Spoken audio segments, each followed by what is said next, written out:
people who are in charge, who allow that power of guidance to come through in mind and heart for the greater good of all concerned. Thank you, Spirit, for your blessings and your presence. We are grateful. Amen. Thank you. Vice Mayor Smith. Place your right hand over your heart. Ready, begin. I pledge Allegiance to the flag of the United States of America and to the republic for which it stands, one nation, under God, indivisible, with liberty and justice for all.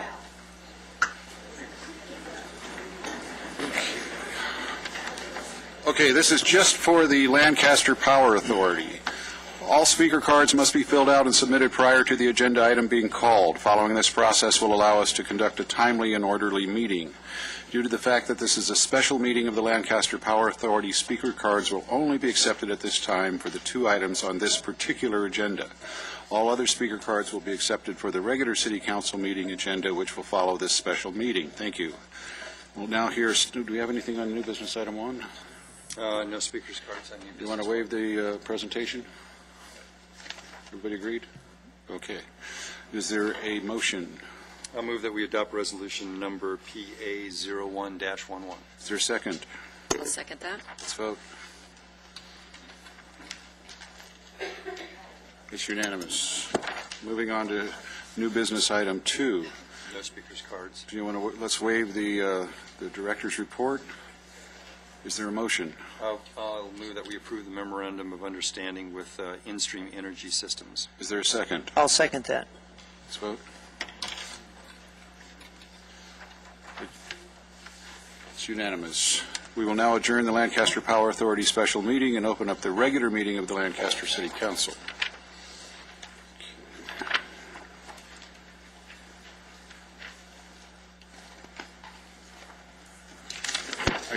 I want to leave the agenda a little bit and go directly to Dr. Hill.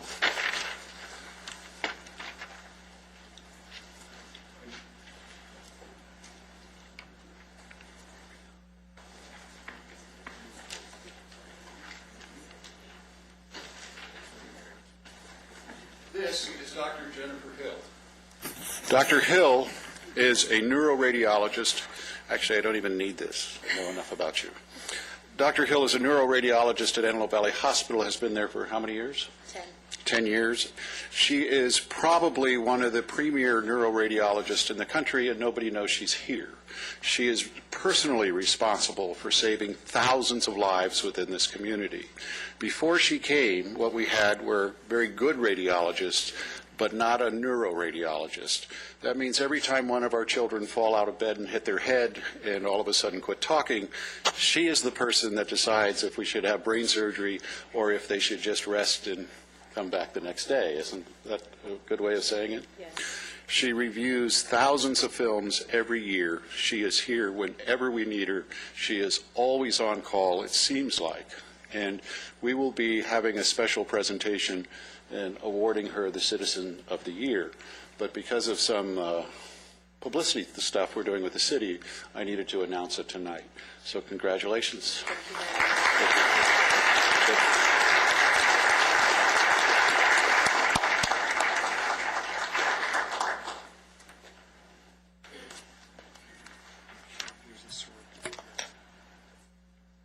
And we have some other presentations.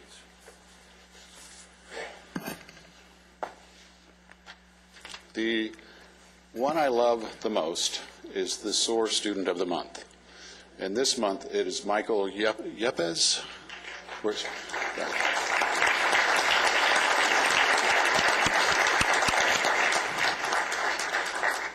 Congratulations. Michael has a perfect attendance at SOAR High School. And for those of you who don't know what SOAR High School is, 100% of the student body of graduating seniors last year went to college. I don't know if there's another school, a public school in America that can say that. Every single one of them graduated with at least 1 year of college credits. Most of them graduated with 2 years of college credits. And more importantly, almost all of them, their parents are not college graduates. They are pushing up against the curve. They're doing things that no other school in America, to my knowledge, is doing.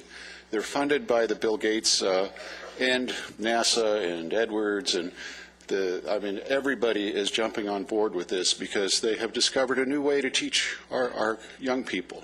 And Michael is one of those people that is excelling.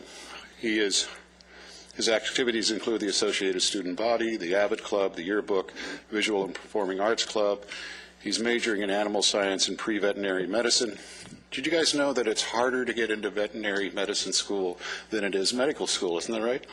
It's easier to become a neurosurgeon than it is a veterinarian. Isn't that? That's right.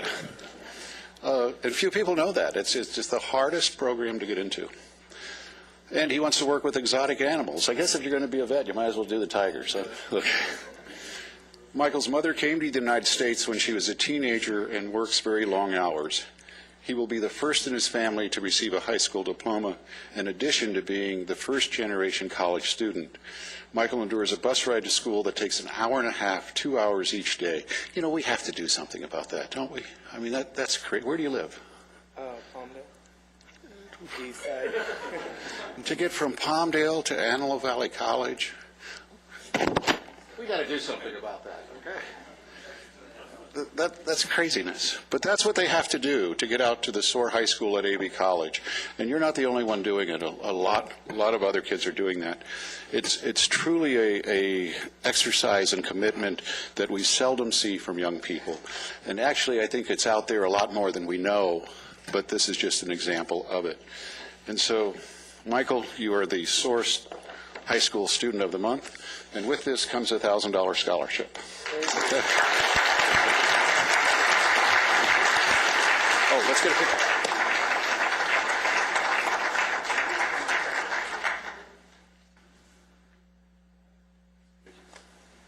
Is your mother here? Come on down here. Let's get a picture.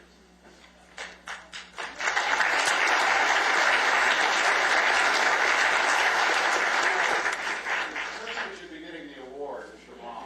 We all know that, right?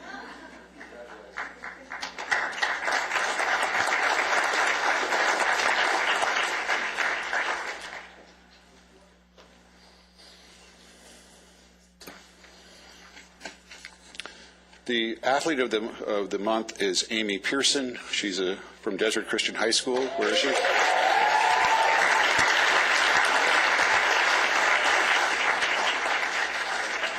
And are your parents here? Yeah. Hey, come on down.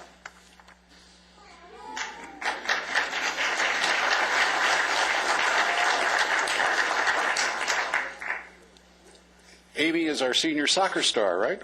But she's much more than that. She helped lead Desert Christian to 4 undefeated league championships and 3 CIF championships. But this is the amazing thing. She maintained a 4.15 GPA and is ranked number 3 in her class while doing that. That is truly remarkable.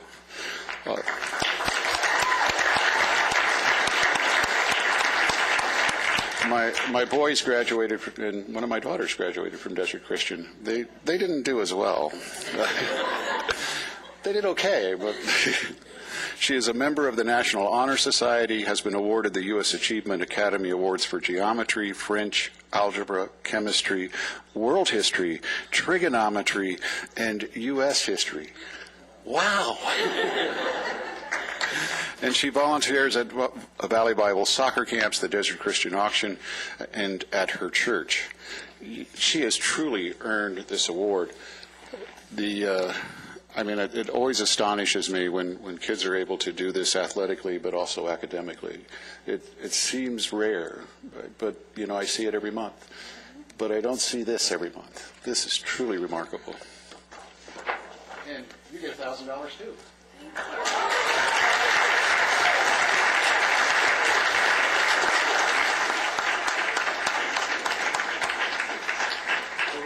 Where are you going to college?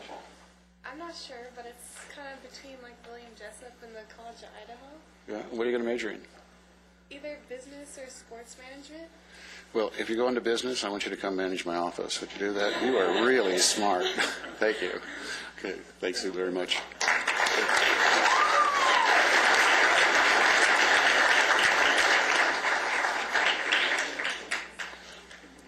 We have some community service awards to Michael Axley, Travis Niemeyer, Isaac Lemos, and Michael Macias. Can you come up here?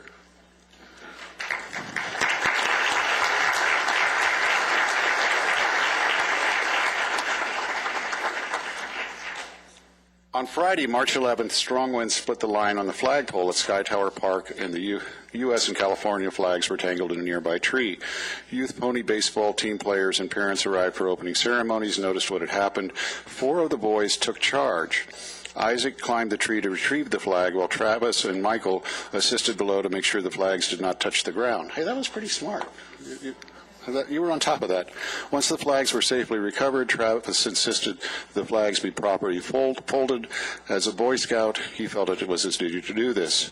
Travis, Michael, and Michael Macias folded the flag, turned it to the secretary for the youth pony baseball, who then returned the flag to the City of Lancaster staff at Sky Tower Park. Thank you for jumping on top of that, you guys.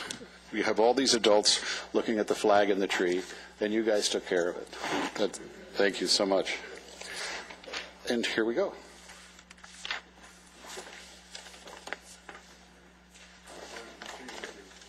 Parents, you can come down too if you want to take pictures. Feel free to get up.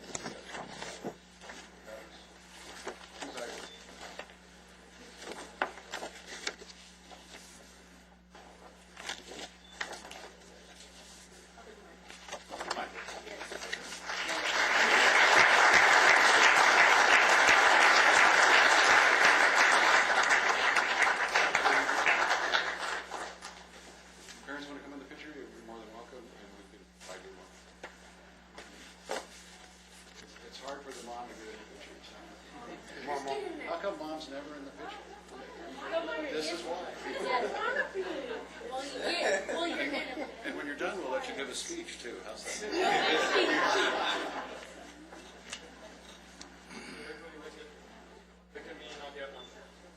1, 2, 3. Okay, thank you.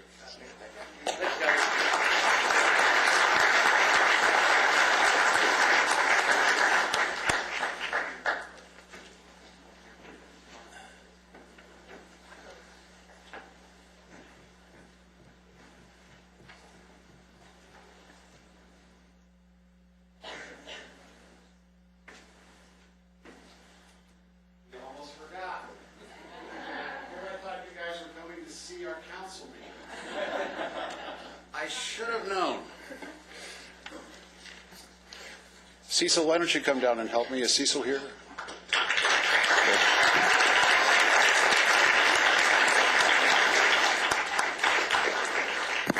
You know, for years and years, Desert Christian had one sport that was running, because they didn't have a field. They didn't have a basketball court. All they had was, well, they had streets around the school. So they started a cross-country team. But now we got a soccer team, right? Exactly right. And we got a basketball team and a volleyball team. But our soccer team is doing exceptionally well. They're outstanding. Right.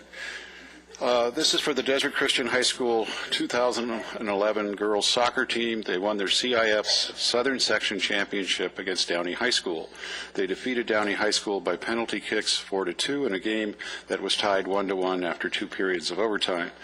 This win is their 4th division championship in 5 years, with a trip to title games every year since 2007. Who is their coach? This is Jessica Wick, one of our own alumni. Jessica, come on out.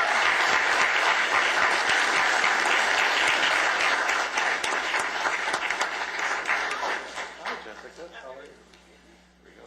You got that? Let me bring the girls down. Amanda Lamone.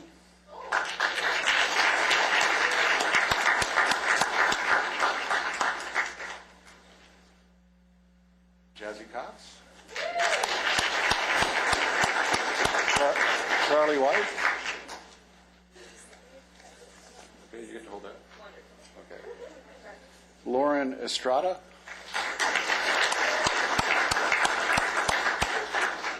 Hi, Lauren. Carly. Yeah, come on down. Nicole Barnes.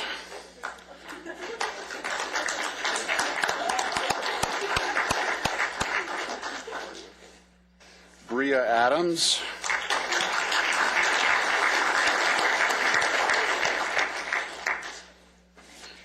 This is a big team.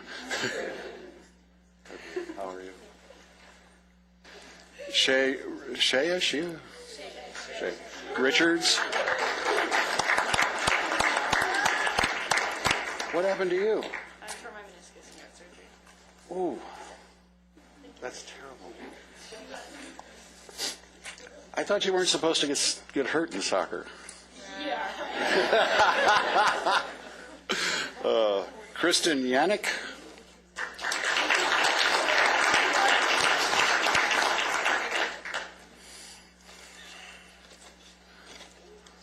Right here?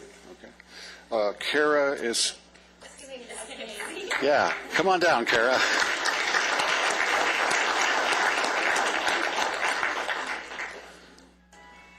Sammy Tuso.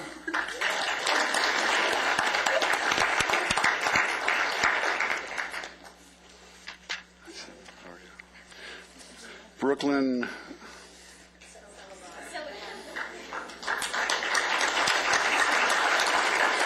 Brooklyn. How are you? Here we go. Maya Triplett.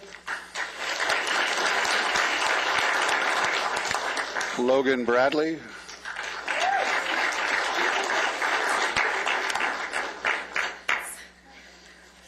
Hi, Logan. How are you? Amanda Mitchell. Samantha Rust.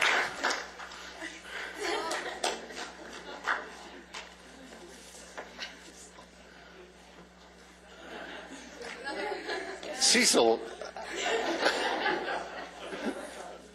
Ankle, right? Amy Pearson. You know, they gave it their all, didn't they? Robin Estrada. Oh, that's the coach. Come on down. Oh, she's not here? That's my sister. So you wouldn't let her come? What? Casey Miller is the manager. Where's Casey? Okay. Ashley Downer is a manager. And Kim Vandervis, absent. But Jessica's here. I got it in. Again, if the parents can come down.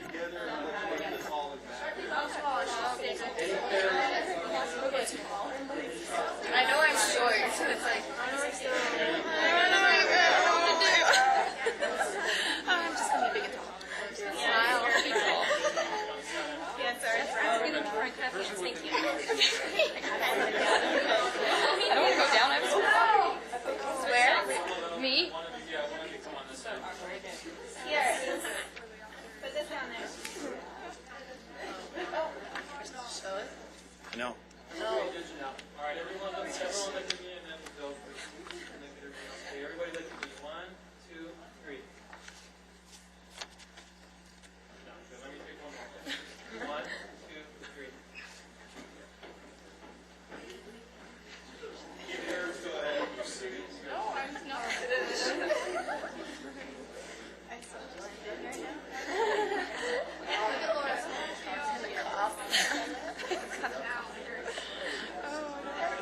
This is like last night. Where? Okay, back to Okay, let's take 5 minutes, okay?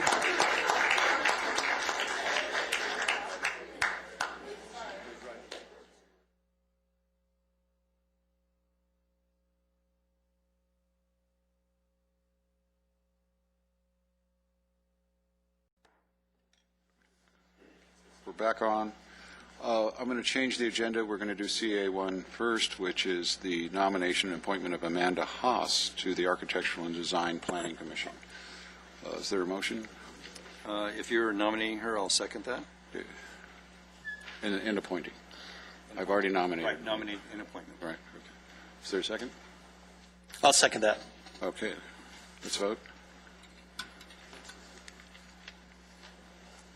Hey, you didn't even draw one no. Okay, you're now on the Planning Commission. We need to swear you in, and Jerry will do that.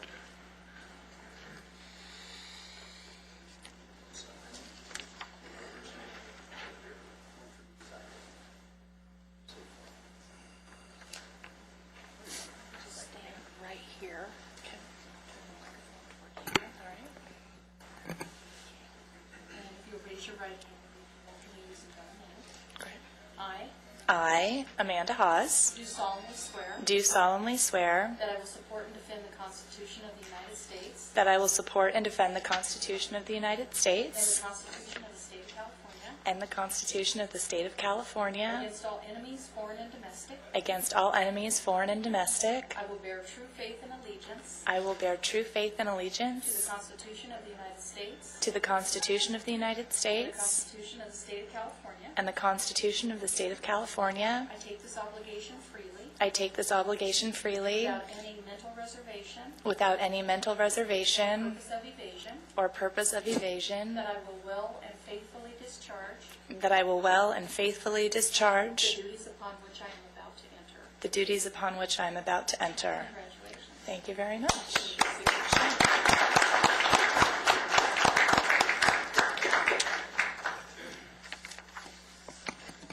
You only think this is going to be fun. They really work. I'm up for it. Good, good. And then this is yours. Okay. Okay. Thank you very much. Thank you. And I just wanted to take this opportunity to thank all of you very much for the chance to do this. I'm really excited about it. Thank you. Thank you.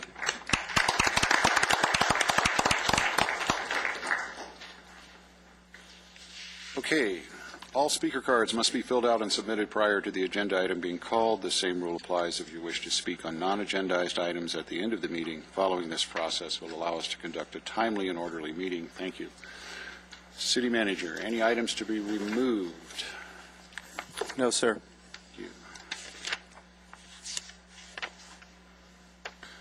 you. Okay, is there a motion? I'll move that we adopt the agency's calendar, consent calendar. I'll second that. Let's vote.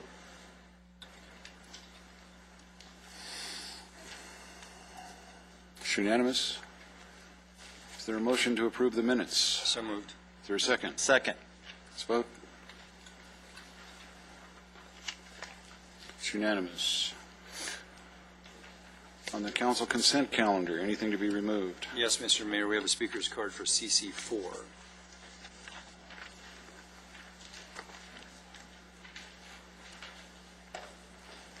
Okay. We'll get to that after we approve the first three. Is there, or disapprove, I guess. Is there a motion? I'll move that we adopt the consent calendar as currently comprised. I'll second that. Let's vote.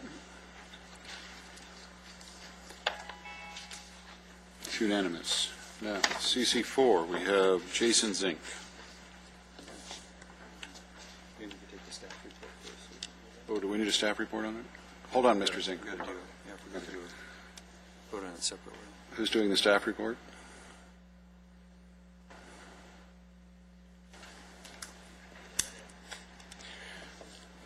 Mayor Paris, members of the City Council, this, as you recall, was the ordinances that was introduced at your last meeting. It would change the zoning on approximately 20 acres at the northwest corner of 40th Street East and Avenue K8 from current semi-rural residential to rural residential 2.5. The reason for the requested change is for the development of a photovoltaic solar power plant on the site. We went over a number of the issues last time in regards to screening and so forth with one of the adjacent property owners. I believe he is fairly satisfied, as he stated last time, and I'd be happy to answer any questions you may have on it. Any questions? Thank you. Mr. Zink. Good day, Council, Mayor.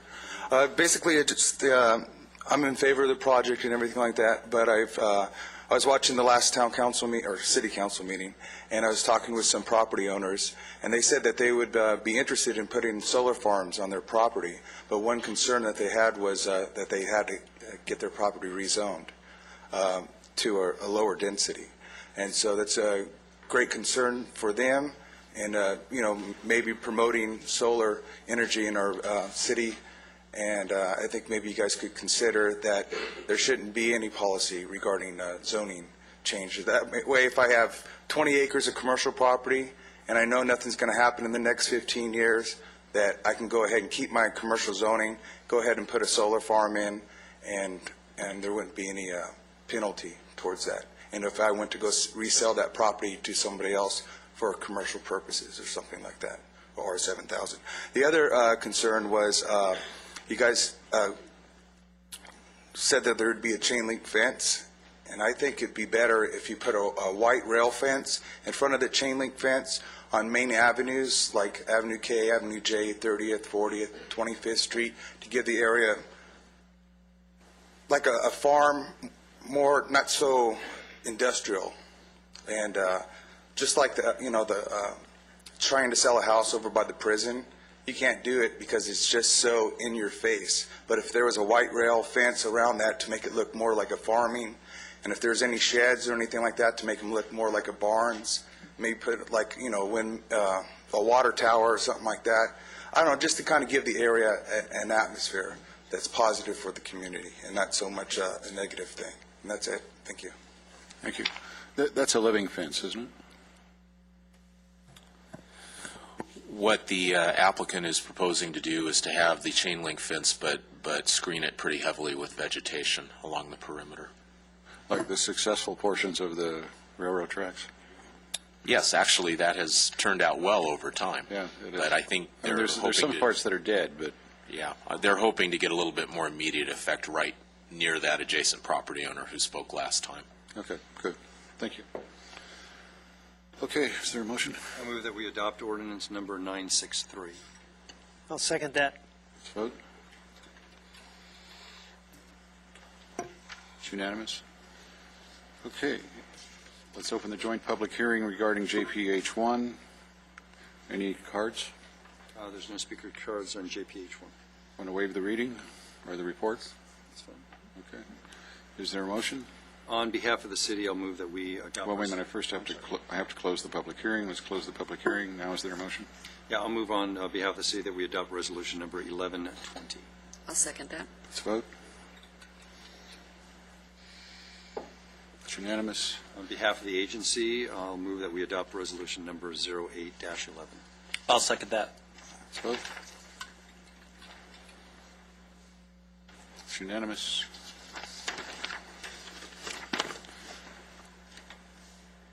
Moving on to public hearing item number 1. Any speaker cards? Let's waive the report. Let's close the public hearing. Is there a motion? Move that we adopt resolution number 11-21. I'll second that. Let's vote.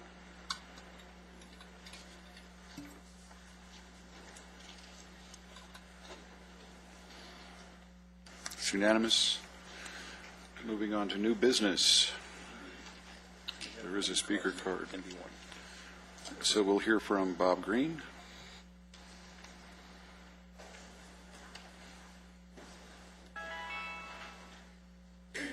Can we turn off the cell phones, please? I don't know how. Technically challenged. They know how to do it. We'll do it for you. Okay, go ahead. Okay. Mayor and members of the council, we're here to talk about something pretty exciting tonight, and that is really the start of a farmer's market. It's something that I know you wanted to do from the very beginning, and to look at, pardon me one second, to look at that as an option on Lancaster Boulevard. We'll have a couple of people speaking about that tonight. Staff who've been working on it, Rhonda Perez and Mike Rosa, so I'd like them to definitely give you more of the detail. But tell you just a little bit about it on introductory remarks. That is, Raw Inspiration is a company we're talking to and asking for authority to enter into an agreement as we conduct our investigation into everything that they do. Currently, what we do know is they offer 20 markets throughout Southern California. They are the largest farmers market in Southern California. And looking what they do, they are very comprehensive. They're spread throughout the Southland. They have a good system in place on how they market this and also on how they manage their markets. And we're pretty excited that they're interested in coming here. This was something brought to us by a local vendor in Lancaster as well as one of our contractors the city works with. They brought it forward, and we think this is an opportunity to really help generate activity on Lancaster Boulevard. The one caveat that I'd throw out, there is one criticism of them that was brought to our attention. We've investigated that. It was a criticism that one of their market vendors had brought in produce that they didn't grow themselves. This, as we find out, is a fairly common allegation made at a number of farmers markets. This went forward and actually went to a agricultural department listening session. Raw Inspiration was not found guilty of anything. They've since gotten rid of that farmer. They do a pretty good job at making sure that people do provide what they say they're going to provide. We're very comfortable with that, including videotaping each week that they're here, what is on the tables, what is provided by the market, and how they present it so that they know that it's done in the nicest way possible. At this point, what I'd like to do, we'll go through the rest of our slide presentation, and I'll introduce Mike Rosa. Thank you, Mayor Paris and Council. One of your original visions for the boulevard in the downtown was to have a farmer's market. This is actually an early rendering from Moule and Polizoides, which was our architects, showing what a Lancaster farmer's market downtown may look like. Today we're really excited to report that we're very close to realizing this vision of a weekly farmer's market on the boulevard. The way this came about is one of our longtime vendors from the Poppy Festival and downtown events suggested Raw Inspiration as a market manager that may be able to assist us in making this a reality. Steve Buffalo then initiated the contact with Raw Inspirations to determine the viability of this market for Lancaster.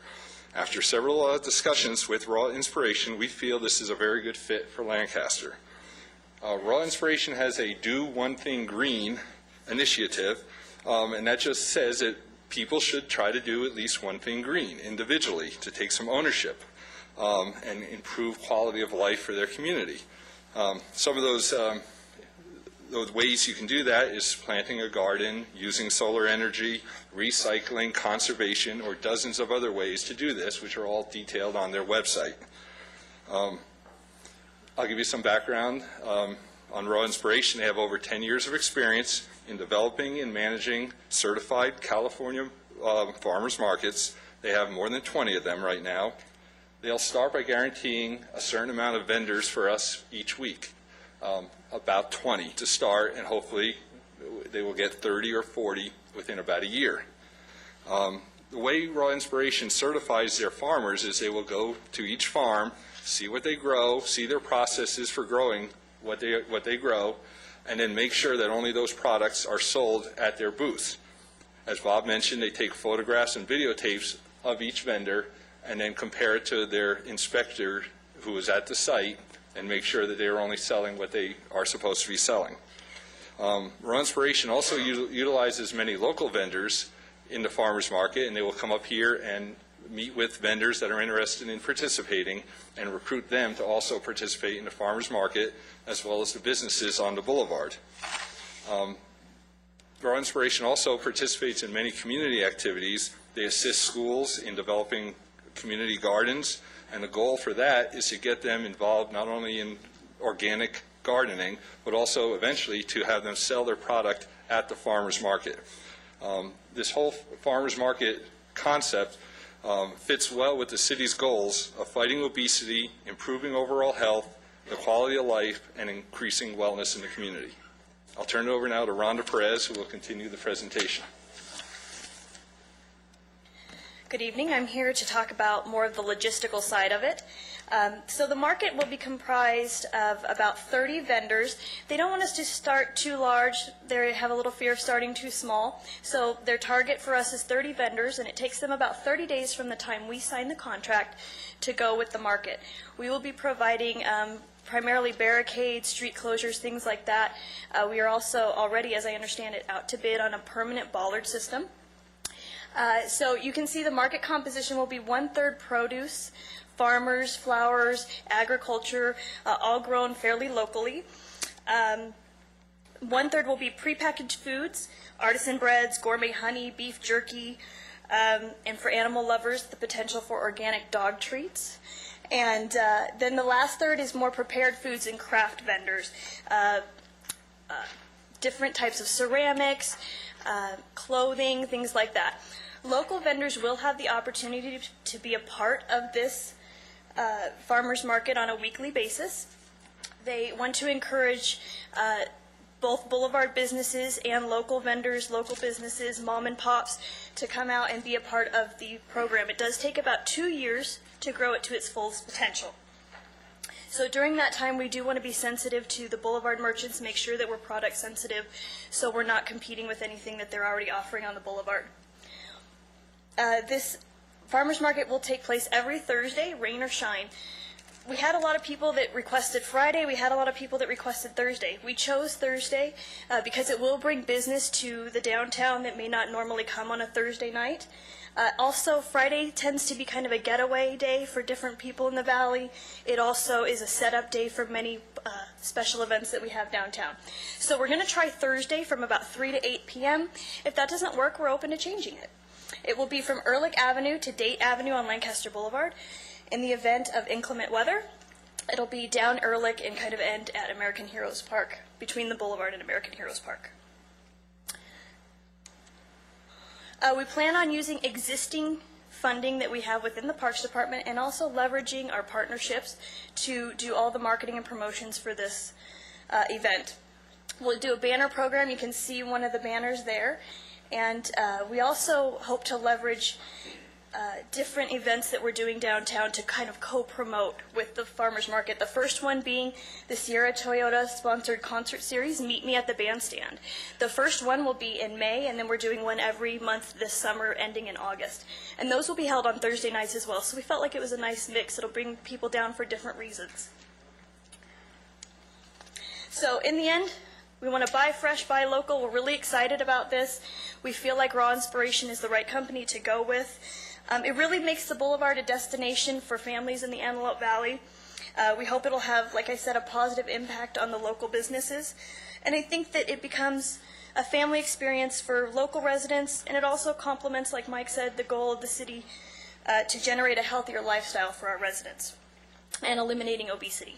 So with that, I hope that you approve and authorize the city manager to enter into an agreement with Raw Inspirations for a weekly, we're very excited, farmers market downtown. Thank you. Any questions? Oh, Rhonda, come back. Come back. Any questions? I do. How will the business licenses be handled? You know, that's something that we haven't talked about just yet. We will require Raw Inspiration to get a local business license, a City of Lancaster business license. As far as the vendors, most of them are local. One in particular that I know of, Alex Fruits and Nuts, he already has a business in Lancaster that's already licensed through our business office, or through our business license office. So I would imagine we would require licensing of all of them. How will the sales tax be handled? That's a good question. Do you Councilman Chris, there's a couple of issues here. They do go through all the permit processes. They'll go through the fire department. They'll go through the city for everything. They will report what we need to report. And in the agreement, we can address all of these issues. It's something that we've talked a little bit administratively. As we get close to that, that'll be written into the agreement to make sure we have those. Part of the reason it takes 30 days to get the event off the ground is they need the time to secure the proper permits, work with the fire department, notify all the farmers that, in about 30 days it's a go. So that'll all be worked out during that process. Will they report the sales tax to the Lancaster or to wherever they're from? It's a good question. Barbara, I don't know if she can respond to that. They would be required to report any sales that happen in Lancaster as Lancaster sales. So we'll work with Parks to make sure that they know how to properly report and segregate the sales for Lancaster. One way that they manage this also is they will hire a local person to be the market organizer and control these things, making sure also they adhere to all rules, the state qualifications or state requirements. So that's how they will manage that. We've got a couple of people in mind already that they're going to talk to, at least to interview. And how do we make sure our local vendors get priority? We do have a list that we've comprised through all of our special events that we email blast out to everyone that we're aware of in the valley that has a business of this nature that might be interested in doing something like this. It's about, I would say, probably more than 250 vendors are already on it. And then we can also send out through the city's e-blasts and things like that a call for vendors. Thank you. Anything else? One question. What's it going to do to the traffic pattern? How's that going to work? I know from date to early. So I would imagine that we will block off with the bollard system. I'm not sure if Calvin wants to speak to that, exactly how it works. I haven't seen it yet. But we will direct traffic, obviously, down to Kettering, I believe, off of the boulevard. Yes, Mr. Mayor, Council Member Marcus, the bollard system that we're proposing will have the ability to shut down traffic at any intersection on either side, so it can allow free flow traffic or cut it off depending on which side of the block you want. So it has a significant amount of flexibility depending on where you want to put an event. Well, I guess that's what I'm asking. Is it going to be in the middle of the parking area? We intend for it to be in the rhombus facing out towards the businesses. So the vendors will be back-to-back facing north and south. Okay. I am so proud of you guys. This is wonderful. More importantly, I get to go home tonight and I'll be a hero to my wife. Thank you. We are just lucky to implement your vision. Thank you very much. Thank you. Barbara Miller? Not that I've prejudged this. We're going to clap at the end so we can prejudge it. Okay. Mayor Paris and council members, thank you. I'm very excited about the idea. When I saw in the paper today, I had to bring it with me. I work for a large medical group here in Lancaster, and we have a wellness program that we implemented recently. We're very, very excited about a farmer's market locally, especially weekly. So I just urge you to implement the program and work with local vendors so we can have good, healthy produce for local residents. Thank you very much. Thank you. Is there a motion? I'll move that we authorize the city manager to enter into an agreement with Raw Inspirations. I'll second that. Let's vote. It's unanimous. Okay.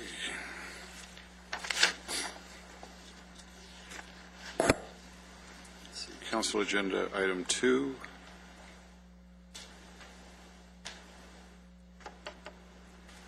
Okay. Mr. Grist?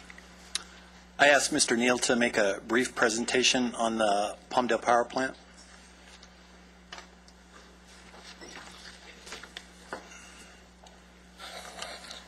Hello, Mr. Mayor and City Council. I've been asked to give a brief presentation about a serious concern about the Palmdale Power Plant. As you know, the power plant is located adjacent to Plant 42. Plant 42 is a major employer in the Antelope Valley. In this slide here, you can see that it's in close proximity to Lockheed Martin and Northrop Grumman. The California Energy Commission is nearing the completion of a process that will make a decision about the power plant. Testimony has already been heard regarding the infrastructure routing that you can see in this slide, as well as other issues such as health, biological impacts, traffic impacts, and even things like the plume that will be emitted by the power plant. The plant will be required to implement the best available control technology, and it will comply with all legal requirements.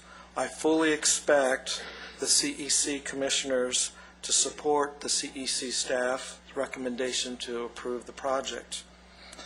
The CEC, however, does not concern itself with future projects and considers them speculative in nature. However, recent EPA created national ambient air quality standards should cause us to take a careful look at the power plant's impact on the future of Plant 42 and business in general. Mr. Neal, can you go back to that slide? Can you point out how high that plume will be? This slide is one that we took from a Palmdale presentation. It's a little misleading in the sense that you're looking east to west, and that plume is really drawn as if it was blowing to the east. That plume on its a theoretical worst day would be 6 miles long. 6 miles long or 6 miles high? I am not certain, Mr. Chris. It will be a significant plume on those days. I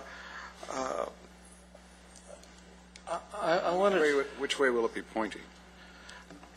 The principal direction of the wind would make it blow to the northeast. So in the northeast, East Lancaster. That's correct.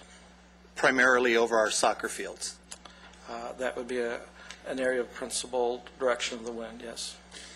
Am I correct that all of the pollution this plant is going to produce is going to blow directly into Lancaster? The majority of the time the wind blows northeast, and that blows it into Lancaster, East Lancaster. That's correct. So our neighbor to the south will get all of the benefit, and we will get all of the detriment. Sort of like the water flow, isn't that right? Water flows downhill, and the wind blows to the. Okay, I don't think it's funny. I think that this is going to have a significant impact on this city, and we should do something to alert people just what that impact is. I don't think it was funny that we had to spend millions and millions of dollars taking care of the city to the south's water that was dumped onto our city, and this is just another example of that. Am I correct that that's what it cost us, Mr. Bozigian? It's cost tens of millions of dollars on our drainage program over the last 20 years, and we're still not quite done. You know, we hear a lot about the competition between the two cities. This isn't competition. This is being infringed upon, and once again, it's happening, and we're doing nothing about it.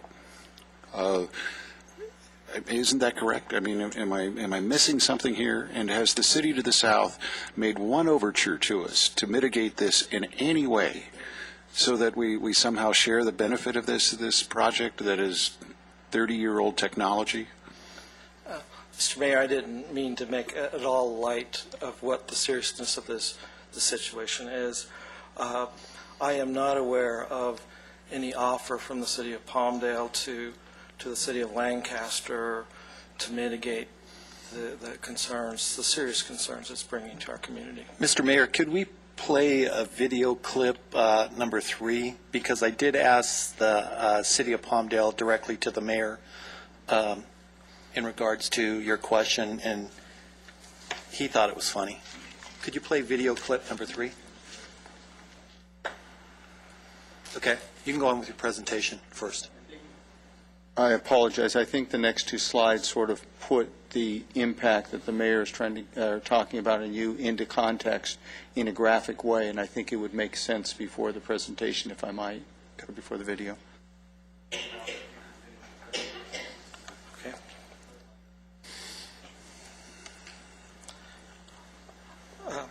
On this next slide, it's regarding the particulate matter PM 2.5 24-hour standard that is set by the EPA. The maximum limit is 35 micrograms per cubic meter. The concern here is that future projects could potentially not be permitted if the ambient air quality were to exceed that pollution limit. What you see in this slide is that the current background level for PM 2.5 is 19 micrograms per cubic meter.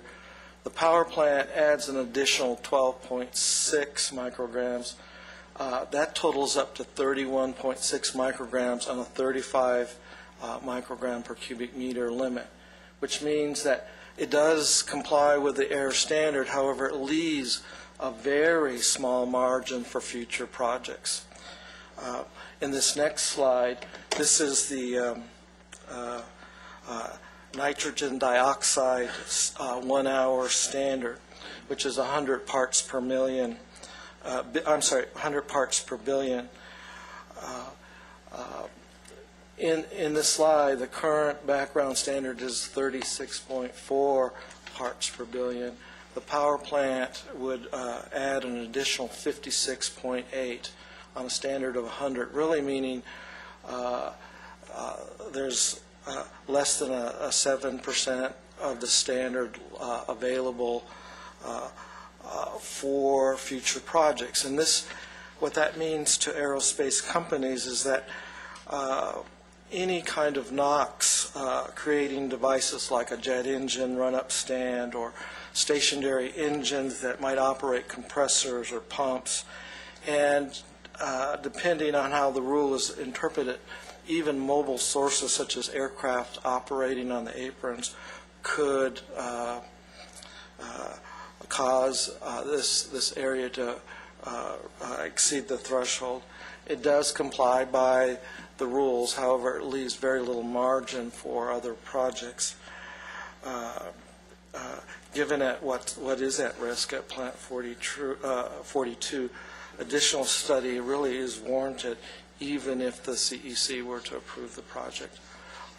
Just so we're clear, what we're saying is that due to the new regulations that came down from the federal government, if they build this power plant, there is a reasonable concern that we could lose the jobs at Plant 42. Am I right? Am I wrong? I mean, I believe that to be the case, that it definitely warrants study to see that impact to really what is a significant employment base to the entire Antelope Valley.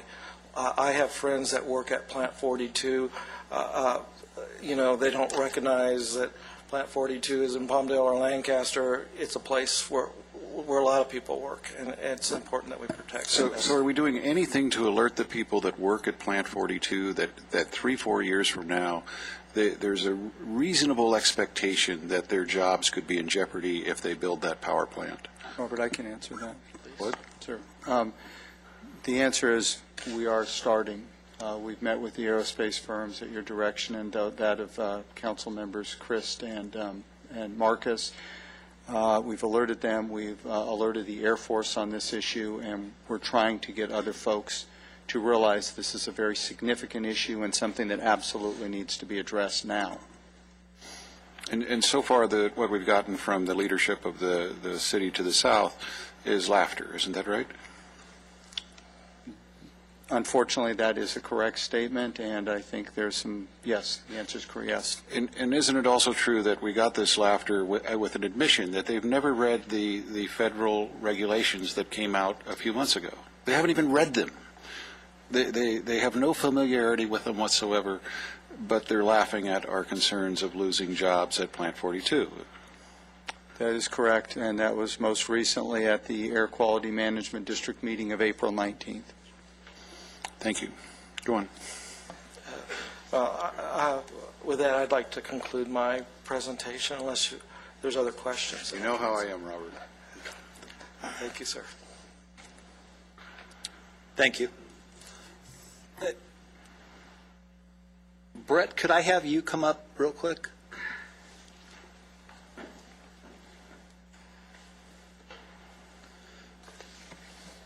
Could you explain to the public your qualifications? I'm the operations manager for Antelope Valley Air Quality Management District, and we're responsible for part of the air quality permitting of the Palmdale Power Plant. Could you go back to that slide for the PM 2.5 for the 24-hour, please?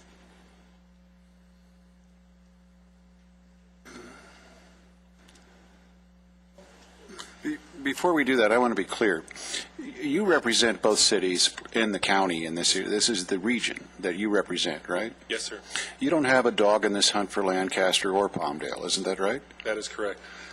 So as it sits today, you're the best thing we can get to an unbiased opinion as to whether or not this is going to affect the future growth and jobs at Plant 42. Yes. Okay, thank you. Is this graph depicted accurate, in your opinion? It does graphically represent the situation. The one thing that would add a little complexity to it is all of this is fluid, if you will. I mean, what you're modeling here are the plumes, the emissions from these sources. So the location of those and how they intersect could change slightly, but the totals are correct, yes. Can I ask who brought this to your attention? This came from city staff. From the city of Lancaster? Yes. So has anyone brought it to the attention of the city of Palmdale and the other jurisdictions?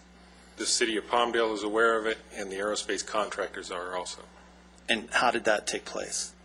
From city staff, city of Lancaster. So the city of Lancaster actually found the laws, found everything that you were unaware of these laws at the time? This information was in the actual application that the Palmdale Power Plant submitted to the CEC. A good portion of this is handled by the Environmental Protection Agency, Region 9, different than our permitting authority. So that information was in there, but yes, a lot of the surrounding aerospace companies and our agency were not specifically aware of this issue. Okay, that's all I have for you. Does anyone else have questions? Go ahead. Okay. Mr. Brett, Mr. Banks, I'm sorry, Brett Banks. Now, this is a 24-hour rating, correct? On this, the EPA ruling that came down? On this specific one for right. PM 2.5, PM 24 hours. What's the geographic location for the aggregate level of 35? In other words, is it Southern California?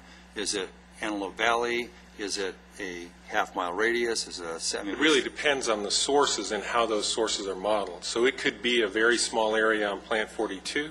It could be slightly larger. In my opinion, it probably won't reach past the Plant 42 boundary. So, I mean, but what are the assumptions that go into calculating that geographic location? I know it's wind, what the sources are, everything. Right. All those things into. So in this particular case for this project, what are we talking about? A 2 mile square miles, 6 square miles? About how big of a circumference, maybe? For this specific project. It wouldn't leave the boundary of Plant 42. It wouldn't leave the boundary of Plant 42 for this particular level. For this item we're talking about, correct. Then right now, the one that they used for the application of saying that the existing ambient aggregate level is 19, that's taken at the AQMD headquarters? It is. Okay. Do you think that there would be any change, maybe make it worse if it was taken over by Plant 42? Because if you're talking about a smaller geographic area, how can you rate what's happening here if you're taking it farther away? It could be different. It could be different. Know. It could. Wait a minute. The rules will apply to Plant 42. Correct. But we haven't done any testing at Plant 42. We did that how far away? 2 miles, 2.5 miles. It's close. How does that make sense? We only have one stationary monitor. That's the monitor on our office that monitors all these pollutants. They take that as the background for the area, and then the rest is all calculation from estimation and source test of other units of similar type. But if they decide to shut down Plant 42 because they're exceeding the new federal rules, that's going to be tested at Plant 42, right? It will be modeled. I don't know if you'll have any physical measurement of all the pollution together. It's a computer model based on some assumptions and calculation. And that's the appropriate way you guys do this stuff? Because, you know, I don't see a judge letting that get into evidence. But, you know, what do I know? It's the standard permitting policy. I see. Thank you. Just 2 more questions. So in the model, yes, I didn't read because I read the EPA's rule, and I didn't see anything in there on how you're supposed to create the modeling. You know, what assumptions are supposed to be put in. Is that done by the agency that's applying for? No, there's standard policy and methodology for those. Just some standard It's methodology universal, that's used. right. Now, does this get affected by the wind, since it's PM 2.5? I mean, on a windy day, a less windy day, and how is that factored in? Well, that's why I was explaining that the points where you will have an issue that could exceed this standard could be at various points on Plant 42 or surrounding property because of that. They take 3 years of meteorological data, actual data that was at Air Force Plant 42, and use that in the model. In the modeling, so that way it takes into averaging out a windy day, a calm day. Or a Santa Ana condition. Or Santa Ana standard conditions, such yes. that they get a better statistical analysis on what they're really looking at. Correct. Okay, thanks. When I was at that meeting of your agency, there was some concern from the city from the city to the south that the Air Force, Plant 42, all of the contractors there, Boeing, Northrop, have all signed off on this. Did they sign off on this before the new regulations came out? I have a feeling, especially the Air Force, looked at other things, not this specific regulation. This regulation has come into effect since the submittal of their application.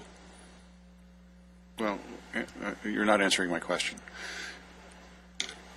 They go to the different people working there, Boeing, Northrop, Lockheed. I guess Lockheed's not there anymore, are they?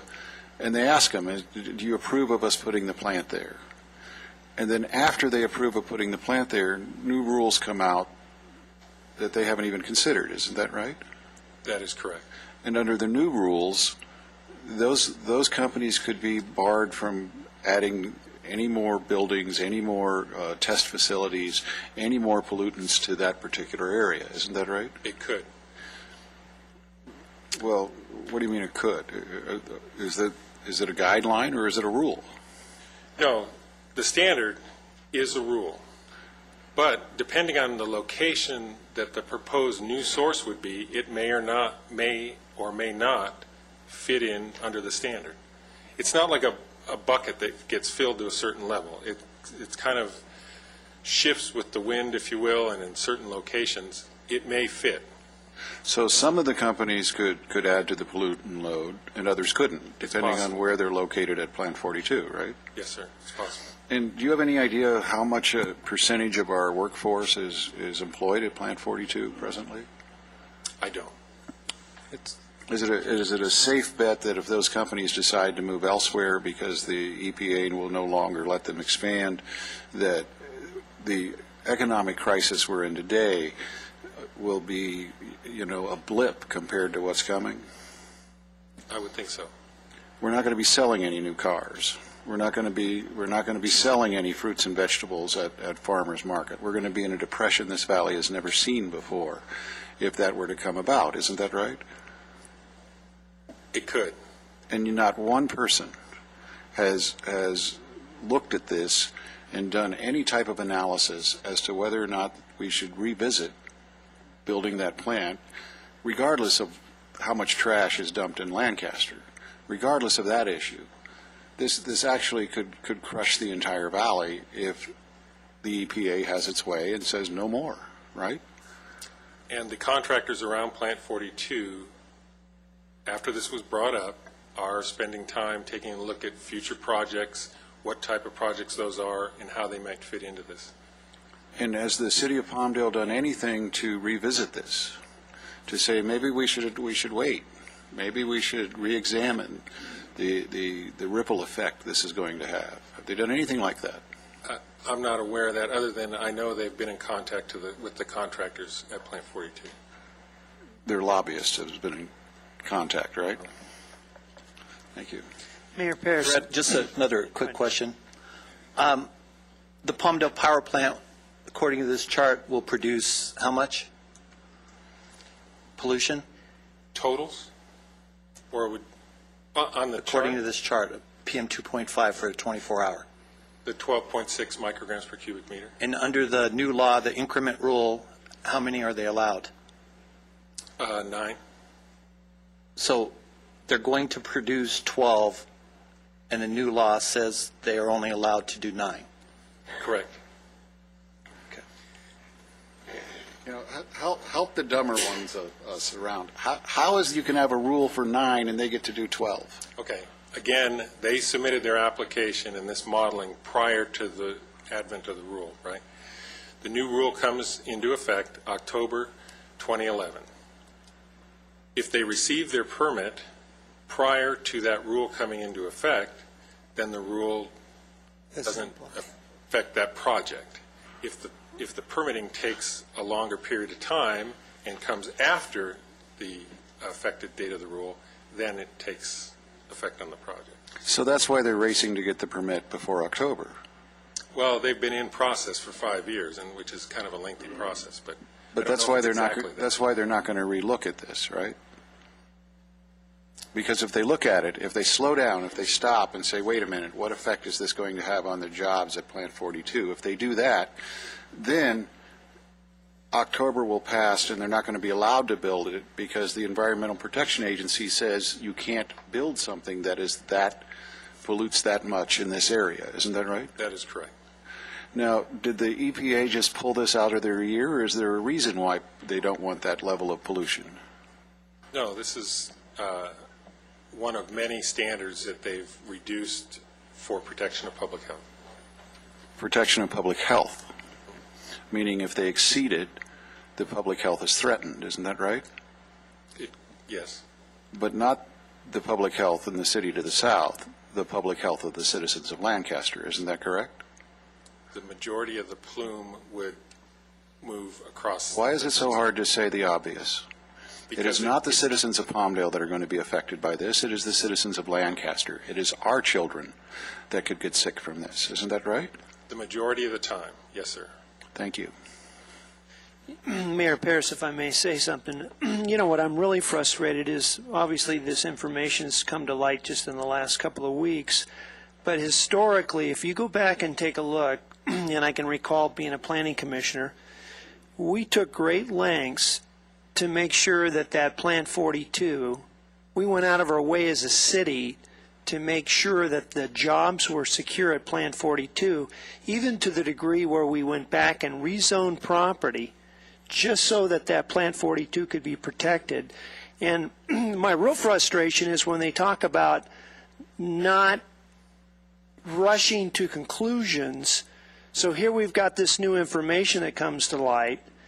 And when we talk about working in cooperation, it was the city of Lancaster that stepped up 10, 15 years ago, rezoned property, put us at risk from a legal standpoint because we actually changed the zoning on property that was residential so we could create some overflight area so they could develop more jobs there.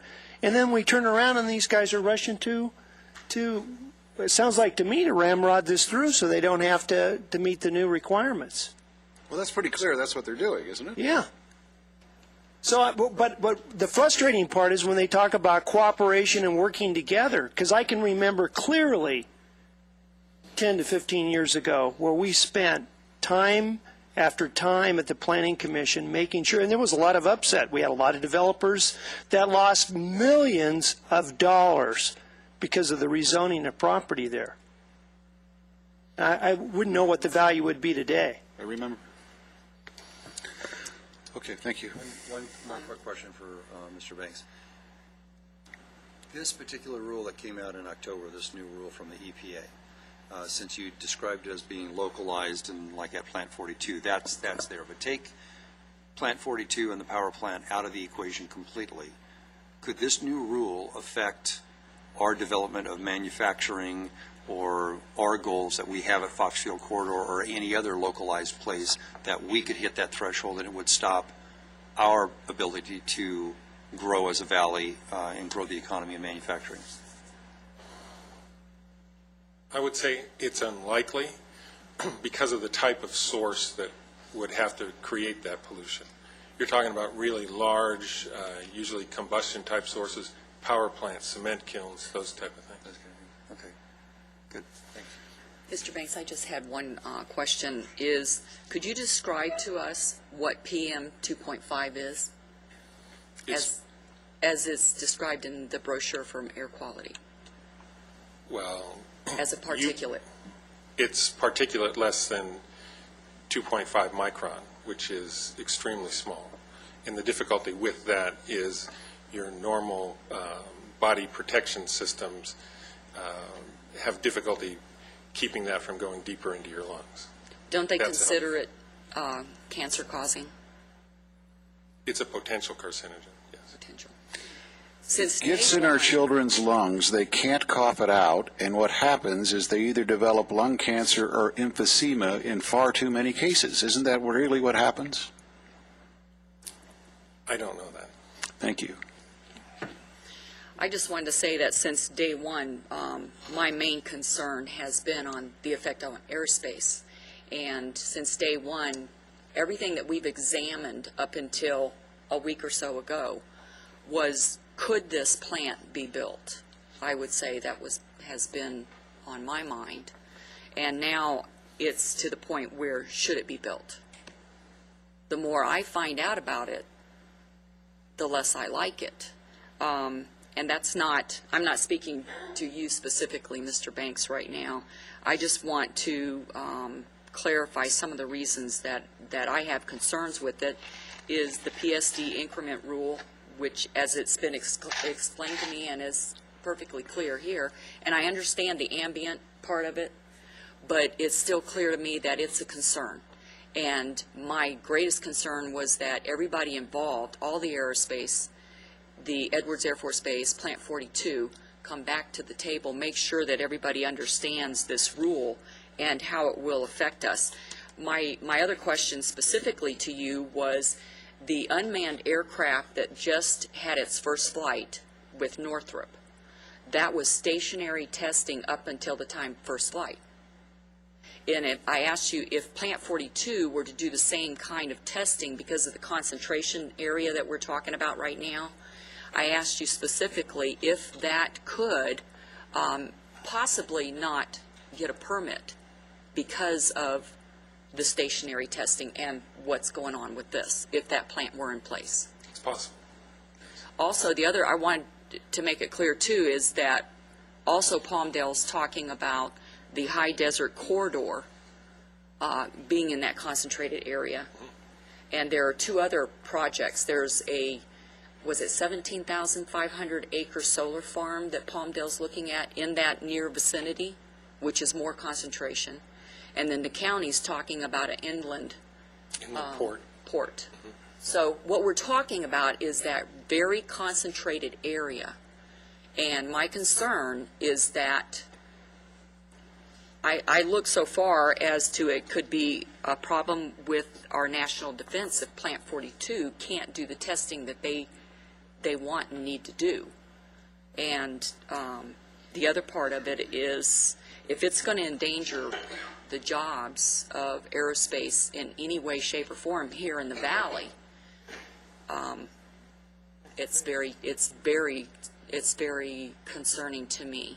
The state of California, we already know, as we saw tonight, is not our friend. They're on suicide watch, and they're really putting the cities, the local cities, on suicide watch by coming and taking another $3.5 million, but as well as endangering the jobs locally. So I just had to get that off my chest. Brett, one last thing. On the PM10, we're out of, what's the word? Attainment. Attainment for PM10, correct? For this power plant? For the, excuse me, at the state level, yes, sir. At the state level. The city is allowed to buy credits to mitigate that. Is that correct? That's correct. So they're going to take millions of dollars, send it to San Joaquin Valley so we can make our air quality here dirtier. Is that correct? That's the process. So we're going to take millions of dollars, send it to San Joaquin Valley so we can make our air dirtier. San Joaquin Valley's air is dirtier than ours currently, and they have transport into our area that impacts our area. So that's what they call mitigation, correct? Correct. Now, this PM 2.5, under the PSD rule, Can you mitigate that? No. Okay. Can you explain why? Well, that's just the current standard. There's no... So there's no way to buy around it? There is not. The only thing they can do is modify the project to reduce that number. Okay. Thank you. Thank you, Mr. Ranks. Thank you for being honest with us and upfront. I really appreciate what you've done. You know, sometimes it seems like I'm mad at the person speaking. I'm really not mad at you at all. Actually, you're the one who if you hadn't brought this to our attention or made it available to us, I guess it was actually you that discovered it. Councilman Chris discovered it. This would have just sailed through, and 5 years from now, we'd be living with the outcome. And, we have a couple video clips. Could you show Mayor Paris's the video clip number 2?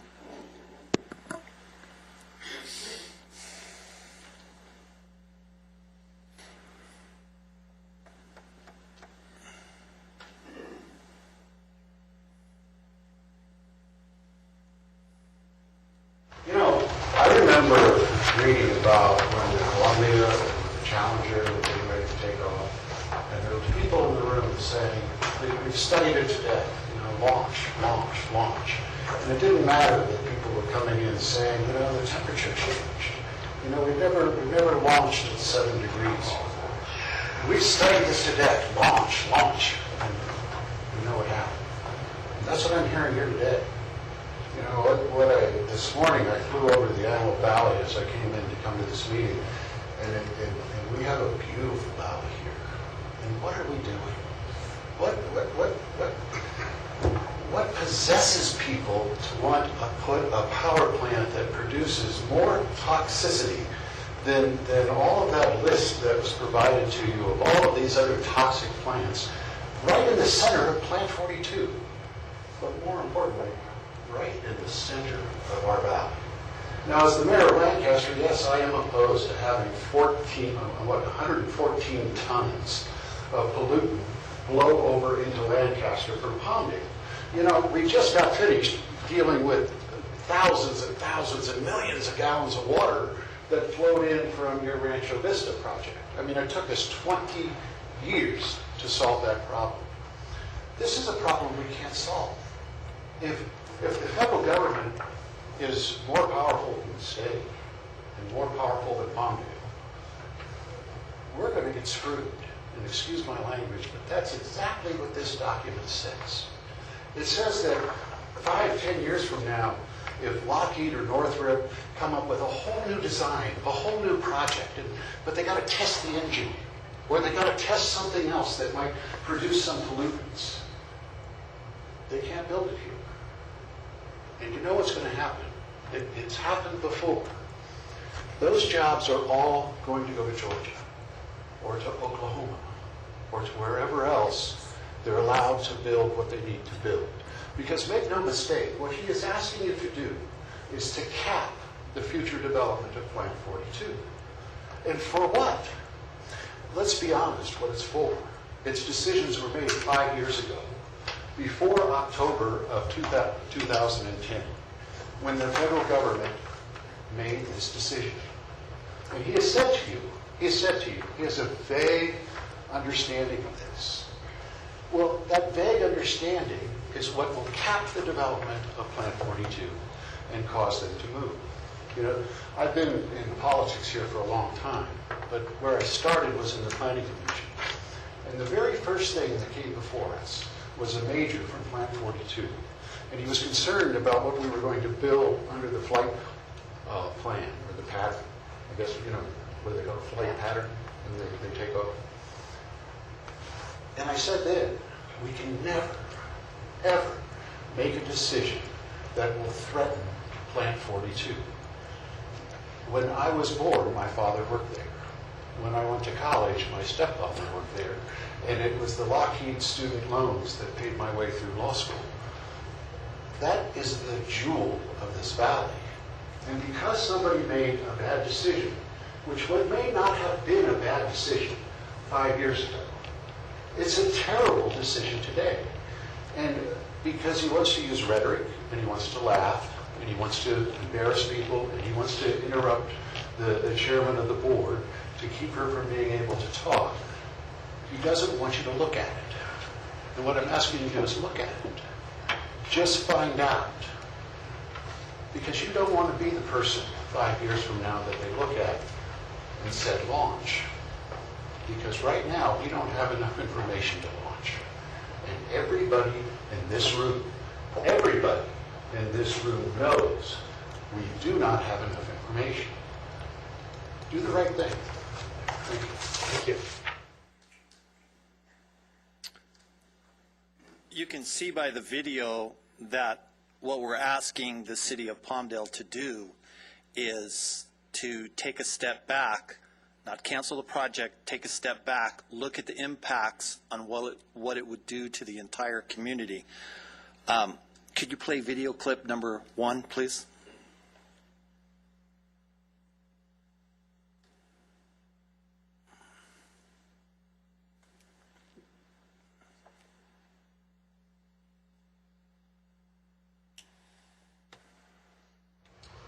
Are we using 85% of our remaining credits to produce 35 jobs? We're using a portion of the standard in and around Plant 42 for this project. For 35 jobs. So for $1 billion, we're going to create 35 jobs. Okay? El Pollo Loco has more jobs than that. I don't get it. I don't see why we're doing this, why we're putting all of our remaining credits, okay? If we were to build a plant that had 10,000 jobs, okay, we couldn't do it under these conditions. Well, I don't know if that's true. I don't know if that's a true statement. Well, that's exactly my point. We don't know. We don't know, and that's what I would like to ask the board to come back and to take a look at this and to find out just how is it going to affect the mission at Air Force Plant 42.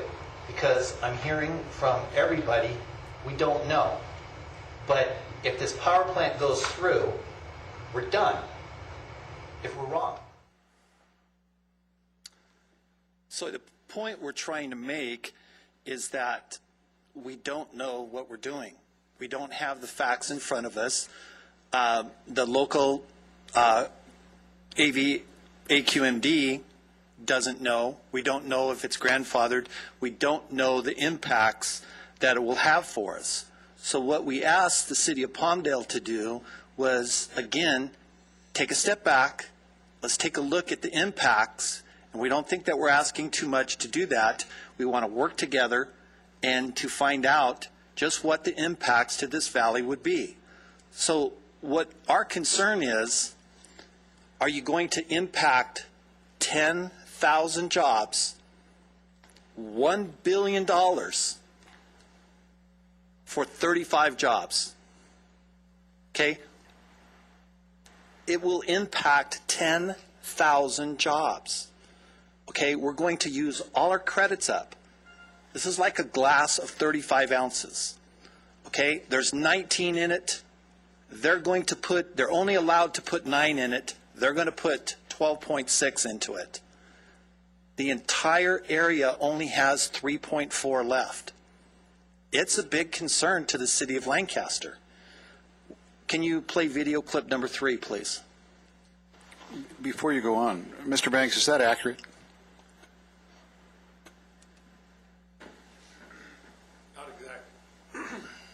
It does tend to fluctuate, like one of the questions that Councilman Smith asked. It really depends on where it's modeled, where the source is, and where the direction. What I'm asking you, is it accurate that this could affect 10,000 jobs? Oh, yeah, absolutely. And by effect, I mean we could lose them. We could, yes. Thank you.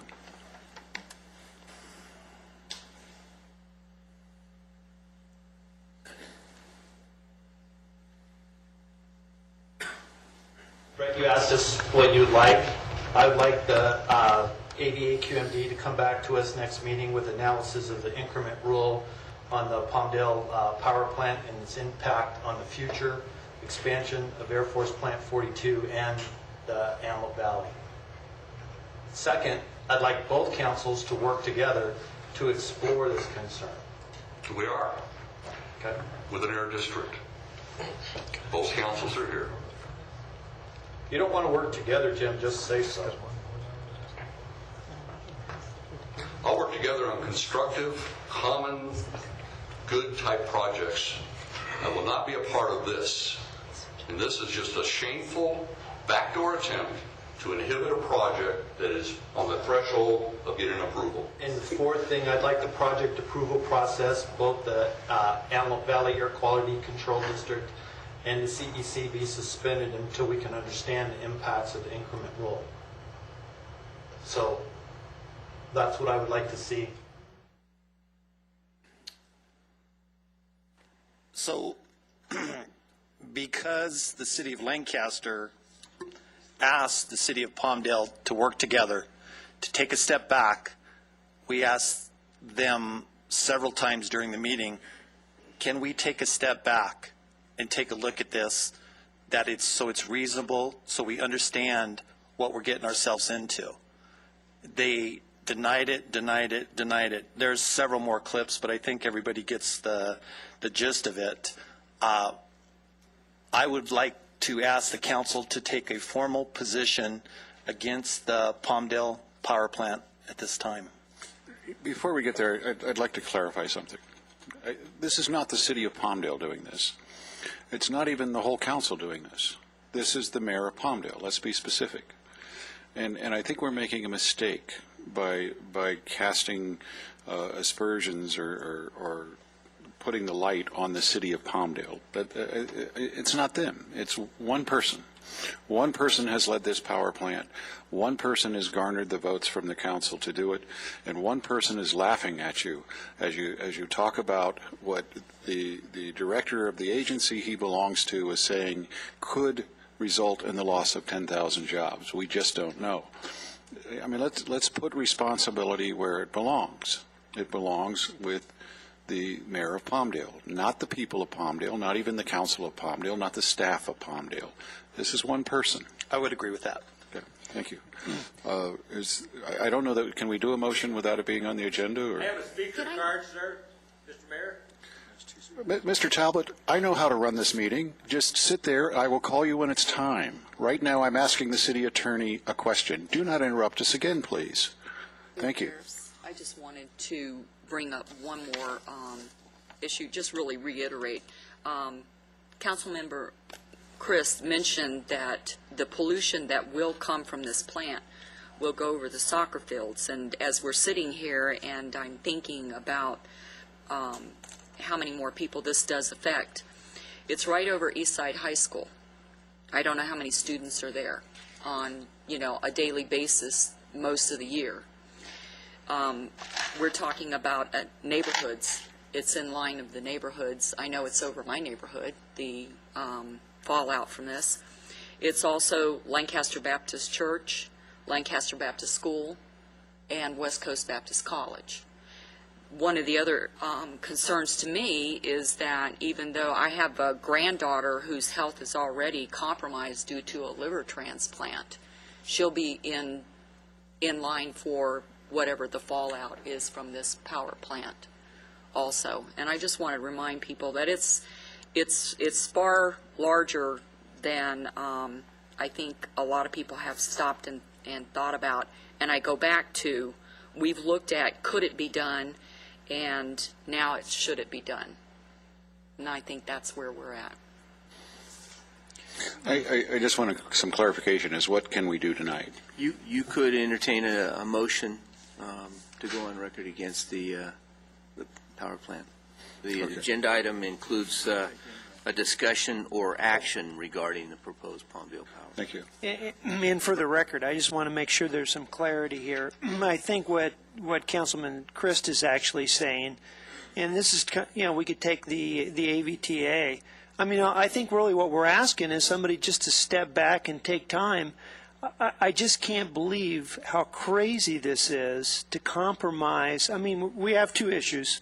we've got jobs, which, I'm sure that plant is running maybe a fourth of its capacity in its heyday, Plant 42.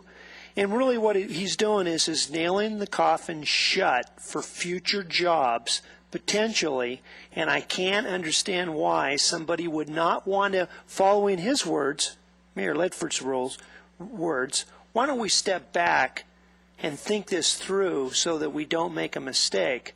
I think he said that historically. He likes to use that line.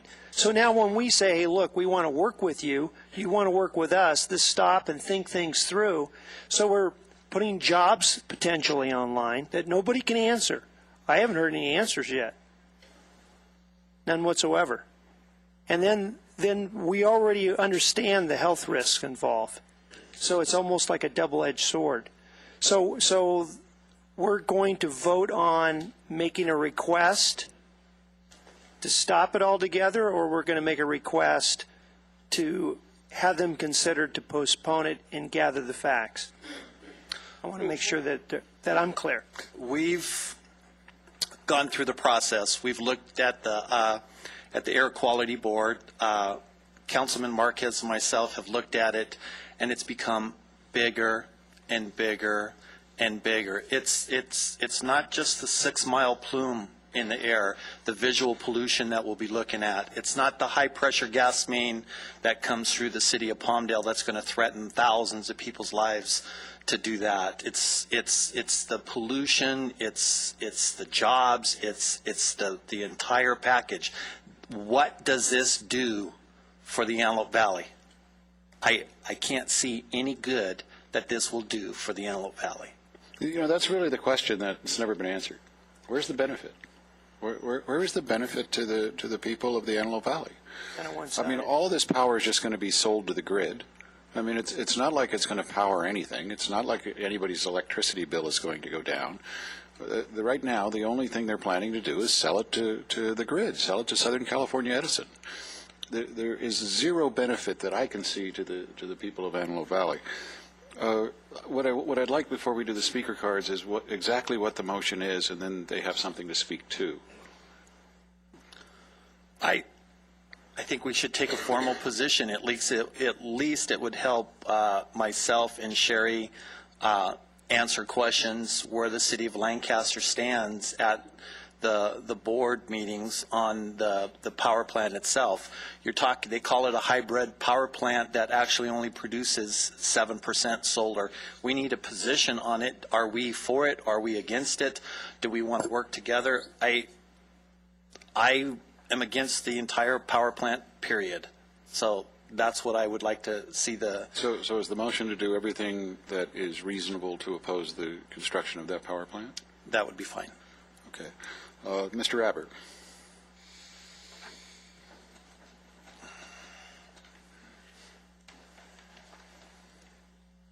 Good evening, council and staff and citizens. First and foremost, I'm going to give Councilman Chris credit on two fronts for actually doing something that's been brought to the attention of this council over 14 months ago. And secondly, for admitting at that air quality meeting, which I attended, that the ball was dropped. That's really what's happened here. The other council members, where have you been? Mr. Talbot brought this before you 14 months ago. But instead of you listening to Mr. Talbot's concerns, which he was more than willing to help you explore what was really going on, Mr. Smith and Ms. Marcus chose to not return phone calls and run Mr. Talbot down. Now we're at a position where Mr. Talbot was right, wasn't he? He cared about the children and the schools and the air and so forth and so on.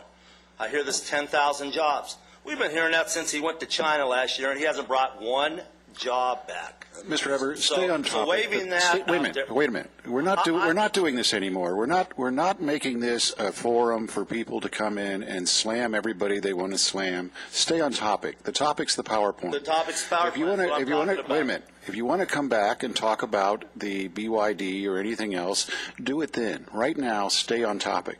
I'm on topic, and 10,000 jobs were mentioned, so I haven't got off point at all. Okay? There were jobs promised, and you guys are talking about those 10,000 jobs. Which 10,000 jobs are you referring to then, if you want to clarify that? It's all I was pipe referring, Mr. Aber, I was referring to when we dropped the ball, I was referring to myself.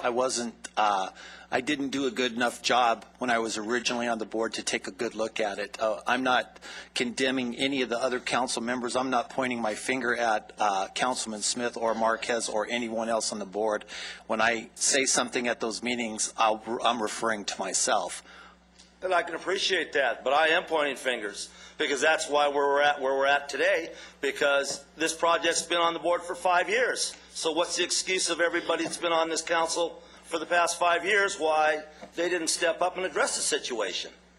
You know, somebody said in here, am I missing something? That was the mayor. Yes, we're missing a lot here. That's exactly what we're missing. Citizens have come before you and spoke and expressed their concerns about the safety of the citizens in the valley. And it was just, you know, shoved aside. No one cared what Mr. Talbot had to say. When, you know, he was supposedly had returned phone calls. No, to this day, 2 months later, those calls haven't been returned. Mr. Talbot has been the #1 person that has brought forward this issue and trying to protect the citizens as well as the children. And I haven't been off point. The bottom line is we didn't bring the 10,000 jobs, and Palmdale is bringing something forward, and you guys just want to continue to bicker and go back and forth. Thank you, Mr. Aber. Your time's up. Thank you. Mr. Chris took 30 Mr. Aber, seconds of my time. Mr. Aber, your time's up. Mr. Talbot?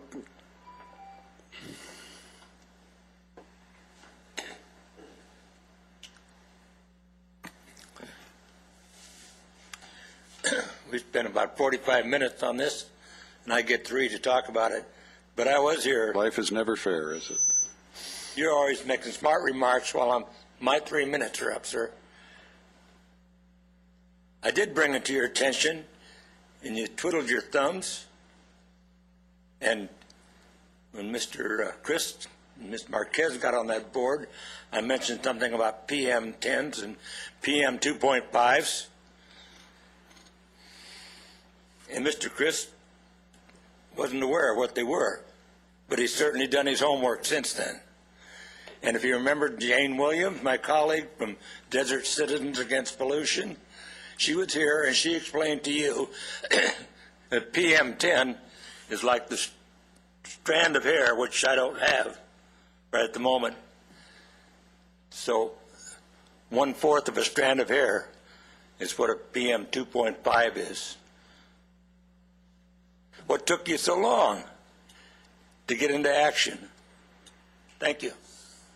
Thank you, Mr. Talbot. Okay.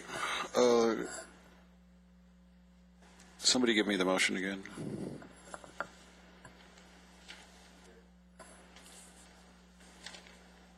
I believe the formal motion was to do everything reasonable to oppose, I'm not sure if the word oppose is correct, the plant, the Palmdale power plant. At this time, is that right? Yes, that's correct. I mean, there's until we have all the answers as to whether or not it's the impact. Till we can see the impact of what the PSD, the 2.5, will have on this, we can take appropriate action. Is there a second? I'll second that. Okay. Discussion? Any discussion? Yeah, I just had if we could, just ask, some people brought up, some other council members brought up some other information. I'd like to just ask Brett another question if I could. Sure. Okay. Mr. Banks?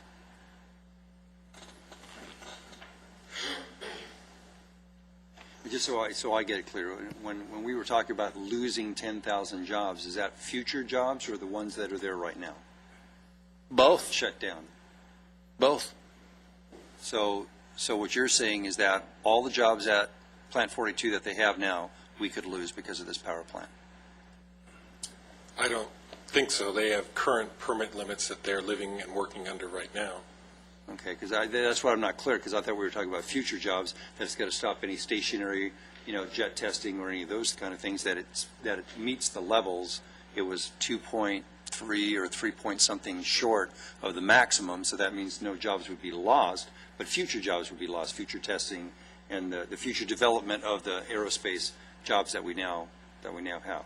Ron, you can look at it either way, but most of the people out there go from one assignment to another assignment. Each time they have a new contract that comes in, it's permitted through the AVAQMD, and those jobs might be lost. It might be a new job as far as we look at it, but it's the same individual out there that. Right. Now, I don't want to argue with you about the semantics of going from one job. Of course, if you go from one job to another, that other project's not there anymore, so the level's got to be, I mean, like Brett has said, this is a very fluid model. But the one thing that was brought up by Sherry, and I had read something else, so I wasn't at the AQMD meeting, so I want to just clarify this.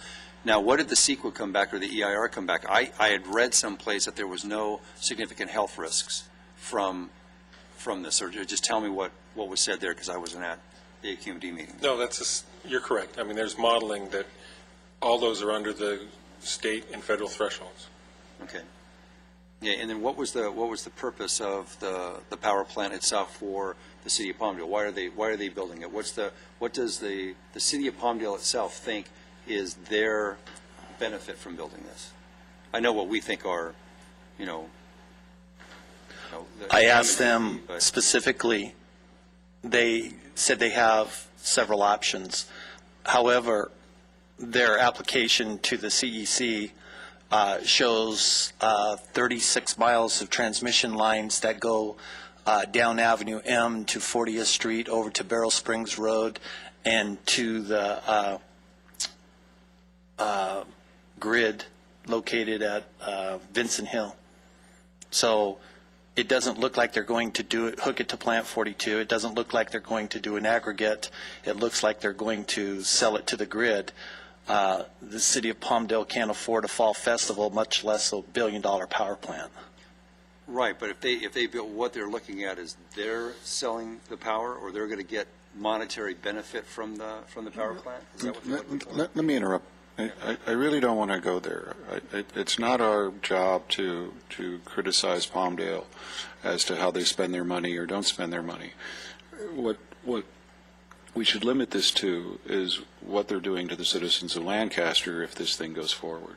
Correct. Right, and the only reason I brought it up, Mr. Mayor, is because you said there was no benefit to the valley for the power plant. But, I mean, even though there might not be a benefit for us if there's no aggregate, if the city of Palmdale was making money from the power, just like we're trying to do from the solar power, that would be a benefit for the Palmdale citizens, not necessarily a benefit for us at all. I'd like to see an aggregate, but of course we're not going to have that. So correct. But okay, thank you. Those were the questions. Okay, everybody weighed in. Anything else? Well, I would actually like to make a different motion than the one that you have. I don't at this time. You want to amend his motion? What's that? You want to move to amend his motion?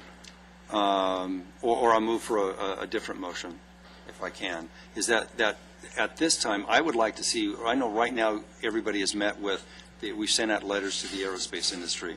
I think Congressman McKeon's office was contacted. There's a lot of people that haven't chimed in yet. I don't mind if Mr. Chris could table this motion till we get back and find out what everybody's chiming in. I mean, if Boeing and all the other modeling, what I've heard from Mr. Neal and from Mr. Banks is that this is a concern that needs to be looked into. I'm uncomfortable saying I oppose the power plant overall right now until we find out later. I'm very concerned about the jobs that we have in the totality of the valley that's coming out of there. Very, very concerned with it. But I want to hear this is something that's new. I believe the city of Palmdale in good faith started 5 years ago with a project, but then now the federal government has pulled the rug out from them because of the new rule in October. And this has just come up just recently, and it was good that you were able to find that out. But I think, in talking with some of the questions that were asked, the aerospace industry was caught off guard. The Air Force might have been caught off guard. And I'd like to see they've just been notified. I don't mind voting on a motion like this at a later date. What I'd like to do is make to say that I'd like to see us say, look, we are very concerned with this, PM 2.5. We think that it should be a priority. The AQMD should be looking into it. But to oppose it at this time without hearing them, I think the mayor just said, we have to get all the answers in. And that's how I feel at this time. So I don't have to, there's not a second for a motion to say. I'm not willing to pull my motion for it, but I would remind you that there's other things as far as the PM 2.5. It's the health risk for the kids. It's the soccer fields. It's not just the PSD. It's not the increment rule. It's the total package that this power plant represents.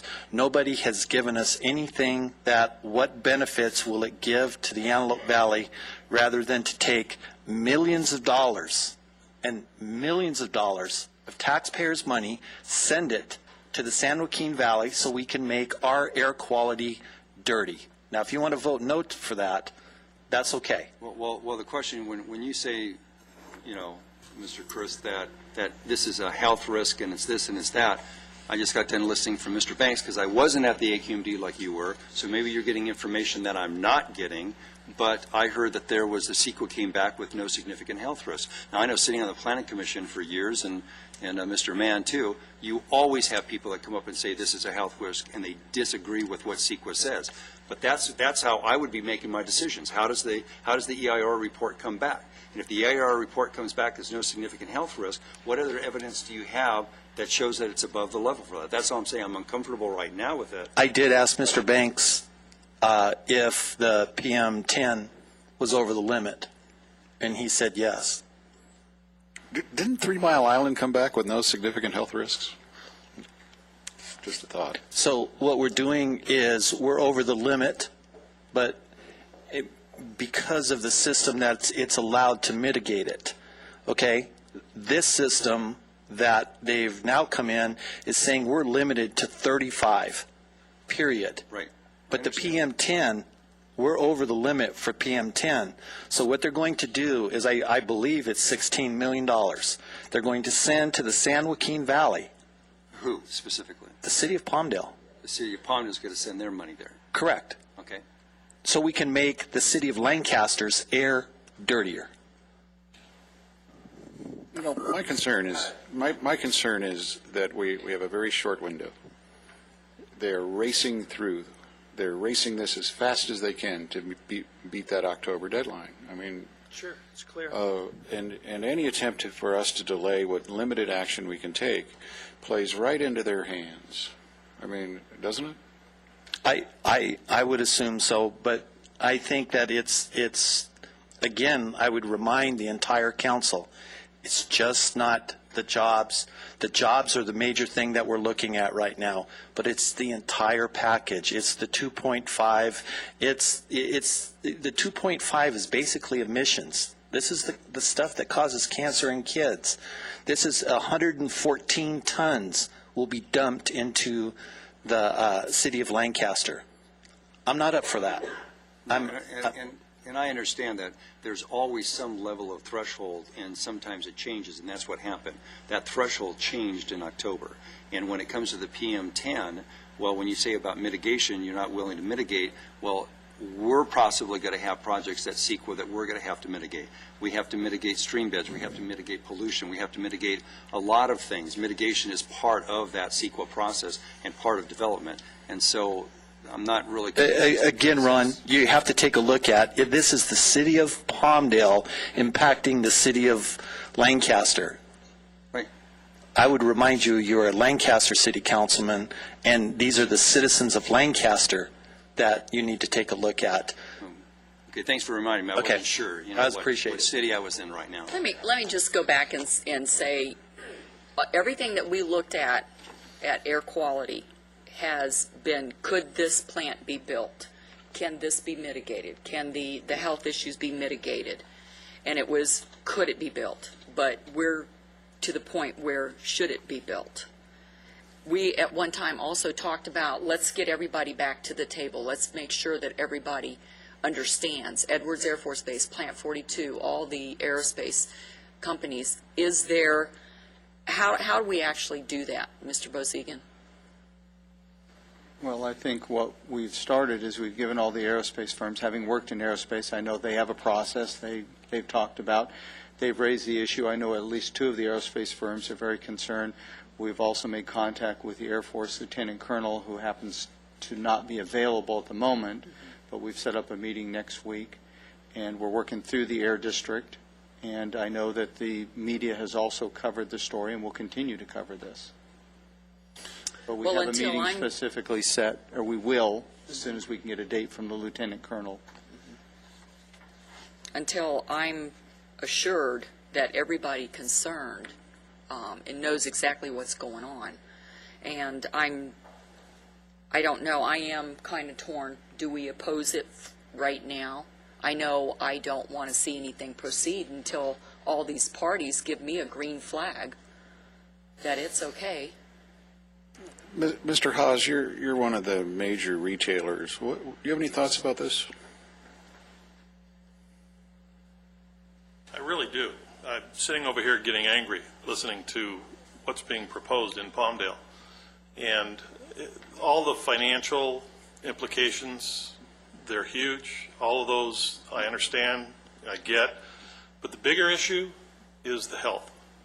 I have 7 family members that have gone through cancer treatment, developed cancer, and most of them have been successful. My wife's a 2-time cancer survivor. So if we're going to subject potential students, residents, I have children, I have grandchildren that live here, if even one person is potentially going to develop cancer because of this, this should be stopped, blocked. And I would encourage you, stop it any way you can. This is very upsetting. To have somebody have to go through cancer treatment till you've lived with it, and seen it firsthand, don't subject anybody to that, please. And that's what I'm sitting over here getting angry about. Nobody should be subjected to that ever. Stop it. Financial issues, whole different thing. But what's a person's life worth? None of that. It means nothing. It's more important to protect our health. If we're kids under this, and it's not worth one child getting it's cancer. not. It is not. No amount of money can replace that person's life. I agree. Ever. So I would encourage you, do whatever you can do to block it and stop it. Thank you. Thank you, Mr. Haas. Okay, is everybody waiting? Call for the question then. No, I want to say something. Okay. To me, this really is, what type of vision do we have for this valley? We talk about making this the solar capital of the world. The scientists tell us that we could power all of the Southwest, Arizona, New Mexico, all of Southern California, just by the solar capacity. That isn't going to make one person sick, isn't going to create one bit of pollution, isn't going to increase the carbon load on this planet one iota.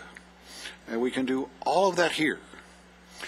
Or we can start trashing this beautiful valley that God gave us. Right? And there's this move afoot to turn this into a San Fernando Valley, that we shouldn't care what happens to it, that we shouldn't worry about our air quality, that we shouldn't be concerned with this gift we were given. I have a lot of friends that are supporting this plan, and I'm telling them now, and I've told them before, it is our job on this council to protect this city above all else, and we cannot do that by allowing this plant to be built if we can do anything to stop it. This is not a new hybrid state-of-the-art technology.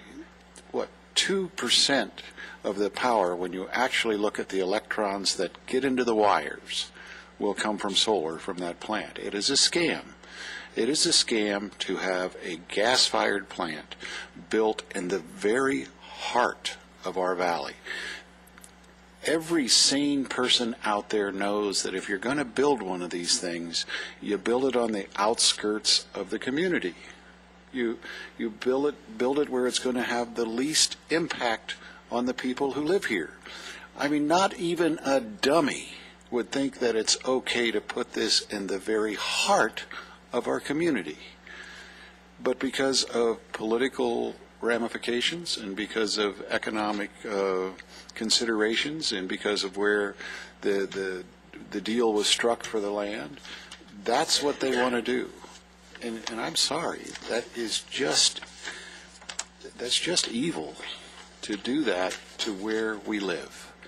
You know, you don't put the toilet in the living room.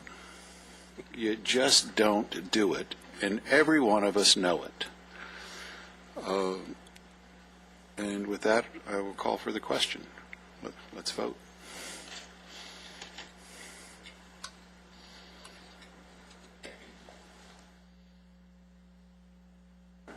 It's 1 abstention and 4 yeses. It passes. Thank you.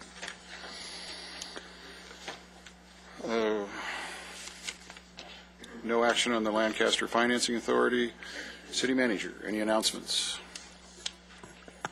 Just one. We were made aware today, just this morning, that after 15 years and looking at it 3 times, the wisdom of the High-Speed Rail Authority has decided that they once again want to restudy bypassing the Antelope Valley and going from Bakersfield to Burbank directly because it saves 6 minutes. And the old adage in transit is you could save more time if you just don't pick up people, just bypass where people are, and the train never stops. So I don't mean to make light of it.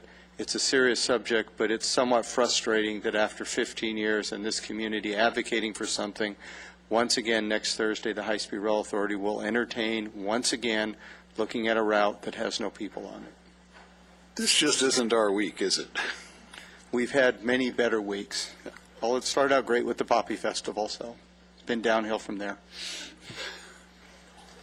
Well, we can only go so high, you know. City Clerk.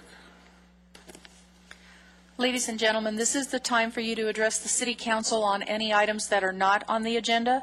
You'll find speaker cards at the back of the council chambers. We respectfully request that you fill out the cards very completely and print as clearly as possible so that if necessary, the City Council, the City Manager, or City staff will be able to contact you. As much as we appreciate your request to make comments before your 3 minutes begin, please understand your time begins when you start to speak. Individual speakers are limited to 3 minutes each. If you choose to ask a question during this time, any response by council will not extend your 3 minutes. When you approach the podium, you will see 3 lights. The green light will come on when your time begins, the yellow light comes on when you have 30 seconds remaining, and the red light comes on when your time is up. We ask that you be considerate of the allotted time to allow other speakers to have their 3 minutes as well. Following this procedure will allow for a smooth and timely process of the meeting. State law does prohibit the City Council from taking action on items that are not on the agenda, and your matter will be referred to the City Manager. Thank you. Thank you. Richard Macias.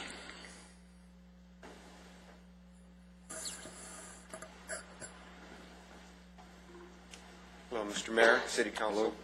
I came here in 2009, August, to speak about the same issue in the past, and it's about the baseball fields that were supposed to be built on Avenue I off of 3rd Street near Division.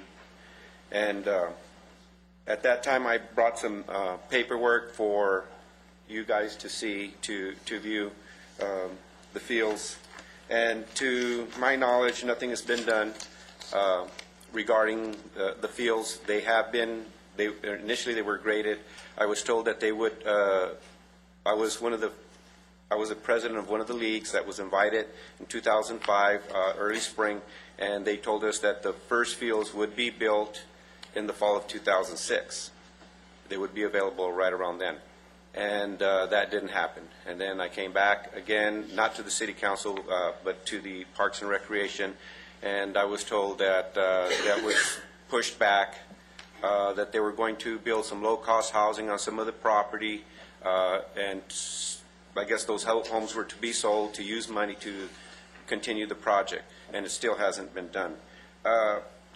I have some paperwork here. The person that made the project, that did the whole architecture, was made Recreation Supervisor, top 2005 employee.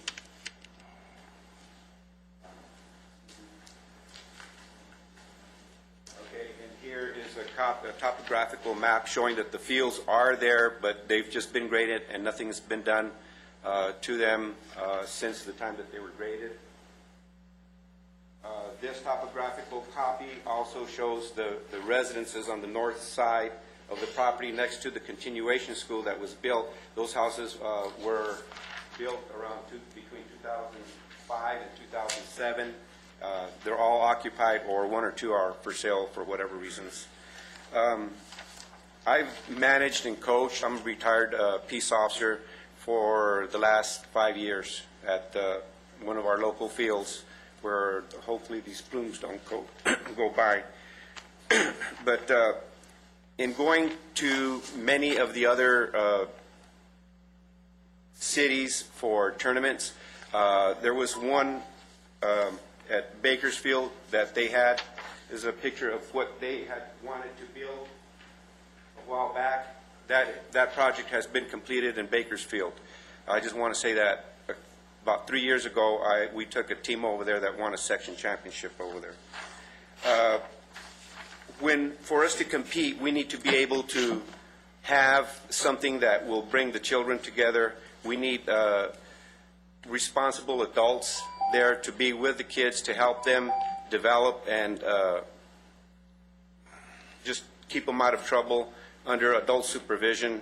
And I just want to say my last thing here is that I was very proud today because my grandson was one of those kids that got an award. Congratulations. Mr. Green. In the future, we could put some of the updated information on the Outlook. We all get this. And if you guys so to keep me from coming again in another year or two, this is the place to do it, because we all get it in the mail. Mr. Rosigian, what's the... First off, I also was involved in Leave in 2006, and there's no one who loves baseball more than I do. I can attest to that. Yeah, you can. He's tired of hearing it. To be very blunt, the city promised 3 major facilities in around the 2006 time period, and we could only deliver 2. There was not the capacity to do that. We built Wick Carter Park because there were state grant funds available and we were going to lose them. Then we built American Heroes Park because it's part of the downtown revitalization. The bids for the baseball field, as the gentleman mentioned, came in significantly over bid. We are now looking at a redesign and working with the leagues to make sure that we have the appropriate number of fields. This is an area that we understand very, very well, and the localized nature of little leagues and all of that I won't get into. The bottom line is that is the next project, and we're just now trying to make it affordable within the resources we have. But the other 2 projects are essentially complete. And I'd be happy to get with the gentleman and discuss this project and baseball. Mr. Macias, you're not going to find a bigger supporter. Thank you. Sonia Bishop.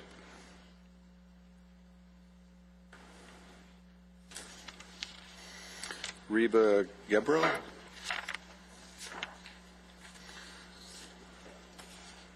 Maria Gutierrez.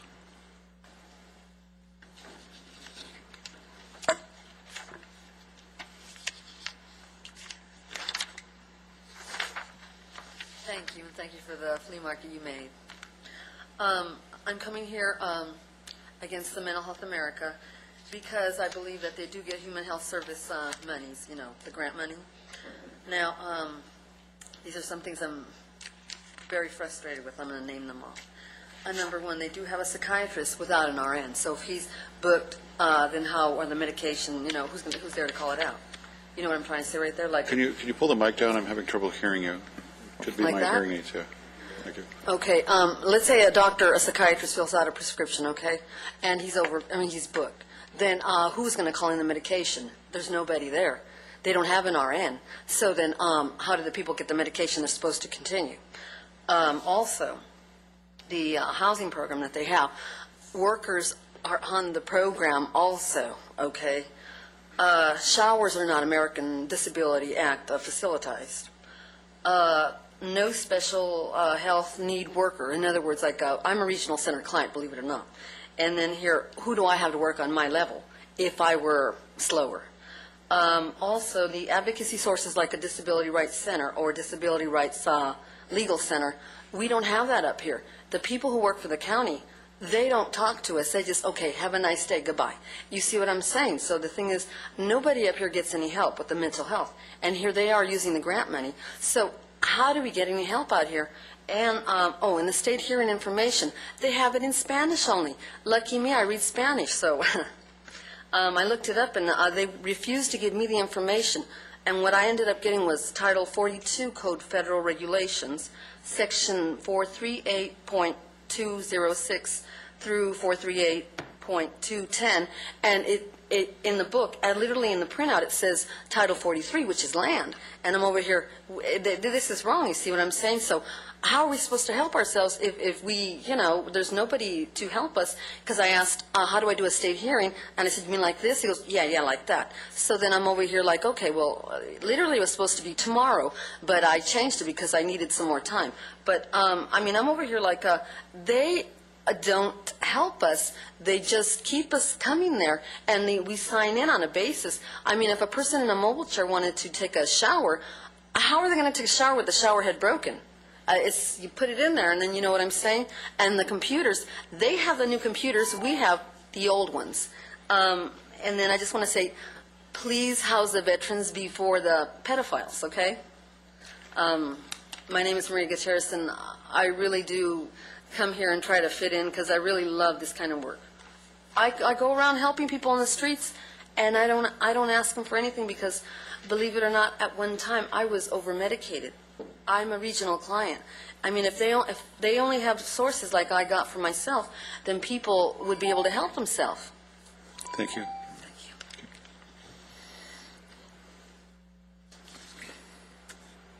David Argita?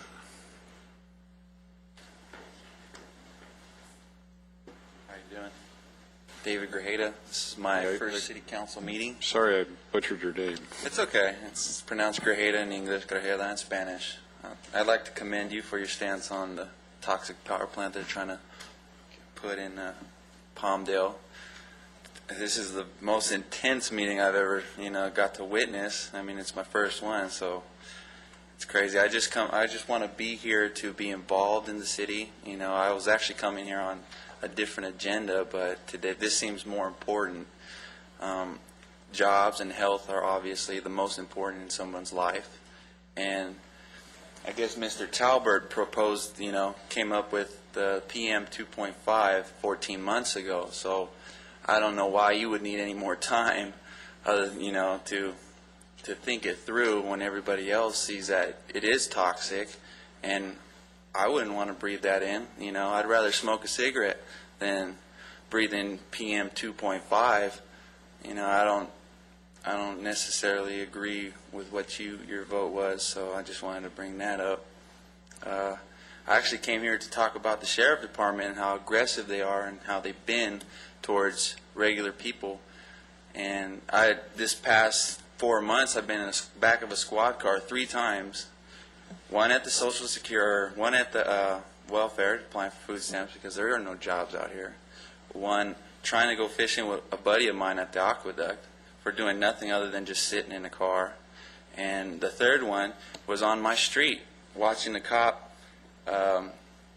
pretty much harass my neighbor, and me just being there to witness it and not saying anything, but just witnessing it. They threw me in the back of the squad car, said they're going to throw me in jail. Which I don't mind. I've been there, done that. I'm not scared of that place. I just don't think that the cops should be so aggressive towards people, especially how bad the economy is becoming. People are becoming more desperate as the days go on. And losing 10,000 jobs, a lot more people would be a lot desperate. And I don't think it's right. And it's just sad to see that they wear a badge and yet they feel like they can just pull people out of the car for a broken taillight and throw them in the back of a squad car like my friend Tanner. There's so many instances. I got it on video. I got a lot of things on video. You're the man to address. You're the executive, so I'm here to address you, and I hope you do something about that. Maybe at least say something, because I go over there and I tell the sheriffs. I go and I complain, I write my grievances, but to me that doesn't seem like enough. And I'm not here to hinder anybody or, like, I don't have an agenda other than I just want to live in a city that feels right to live in. Thank you. Thank you. You're right, I am the mayor, and they're being as aggressive as I want them to be. In fact, I'd like them to be more aggressive. And I've watched your videotapes on YouTube, and you are taking their time that they do not have. We are short-staffed. We have significant crime problems in this valley. And yes, sometimes they question people who are innocent and did nothing wrong. But that is the price we all pay. And Not a price we should pay. It is a price that we will pay in Lancaster as long as I am mayor. We are going to have a safe city where people can walk their neighborhoods at night without fear. And all of us are going to have to sacrifice a little to make that happen. And as long as I am mayor, we will support the sheriff's department in that level of aggression. I don't want any mistake about that. This council stands behind me in regards to that. Thank you. Thank you. Can we take 10 minutes? We've been at this for 2.5 hours.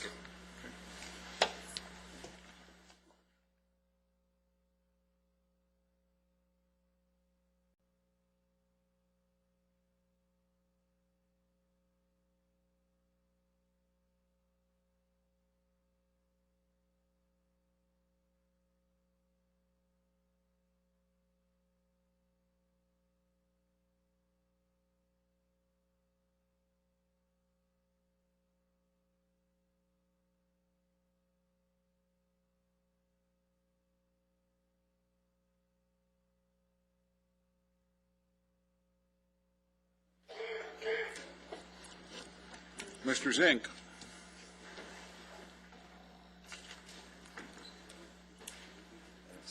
Okay. David Abbott.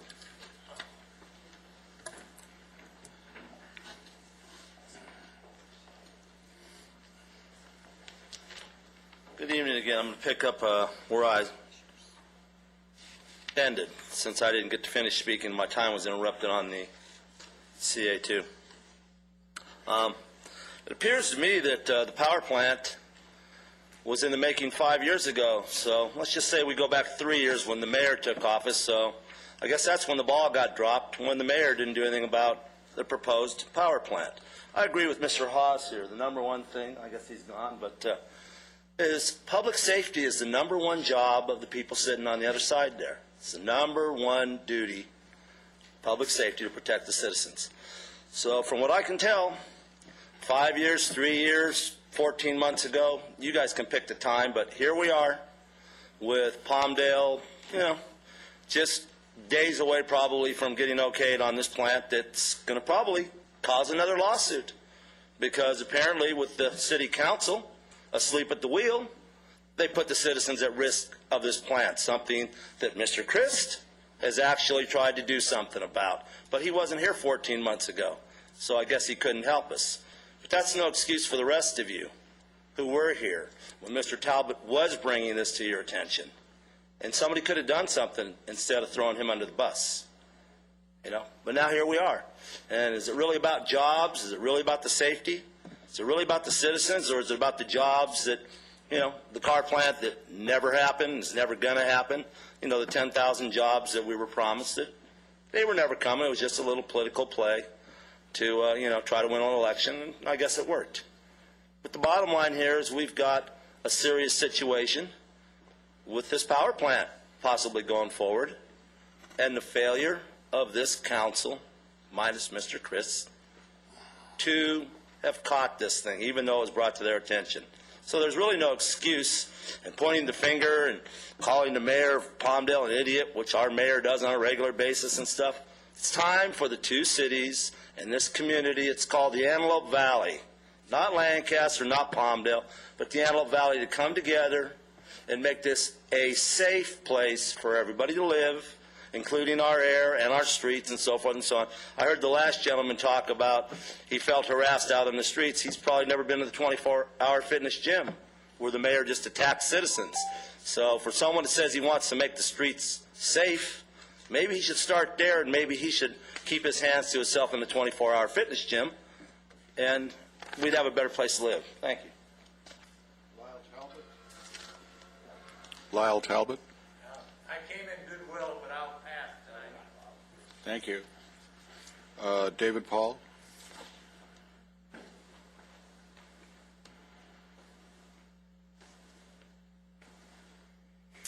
Mr. Mayor, Vice Mayor, and Council, good evening. It's been an interesting meeting so far. I like the raw inspirations, do one green thing a day. I like to think one happy thought a day, despite all the turmoil we're in locally and nationally. Last council, I tried to tell how I use thoughts or quotes or concepts to remind me of the significance of the lesser things that I don't need to dwell on. That makes me happy to go broad and wide and think deep. Mr. Mayor, I really like the part in the speech before the Air Quality Board where you mentioned, and this is one of the things that goes through my mind, because these things get me very frustrated too, and sometimes you just want to go crazy. And I remember the Morton Thiokol rocket engineer who sat in on a meeting. This was on 60 Minutes, 10 years after the anniversary. They were revisiting him. And here is a professional, and I know we've all been in some staff meetings that can get pretty heated, but this guy literally went berserk to stop that launch, and it didn't work. Going berserk is not always the best course. It's rarely the best course. We need to focus on what will build us up instead of tearing us down so we can get to the significance of these issues. Gary Tuckman today was sent by Wolf Blitzer to Hawaii, and he got to the bottom of Barack Obama's birth certificate in 8 hours. He found the registrar who saw the certificate. She's a Republican. He found a man who was also in the birth listings. The registrar of the state puts those in the paper, not the Obama family. The certificate is there. The president is born in Hawaii. And I don't know why the Donald continues to pursue that when he could have got to the bottom of it in a day like Gary Tuckman did. And that's the example I'm saying. Why do we pick? Why do we tear each other down when we need now more than ever to build each other up and stay together? That power plant is crazy, putting those particulates into the air and poisoning the children. So let's find a way we can do it. I'm willing to help in any way I can, and I just want to stress again, let's love each other, let's work together, let's want to actually find solutions instead of believe crazy things that just make us happy but don't really serve us. Thank you. Thank you.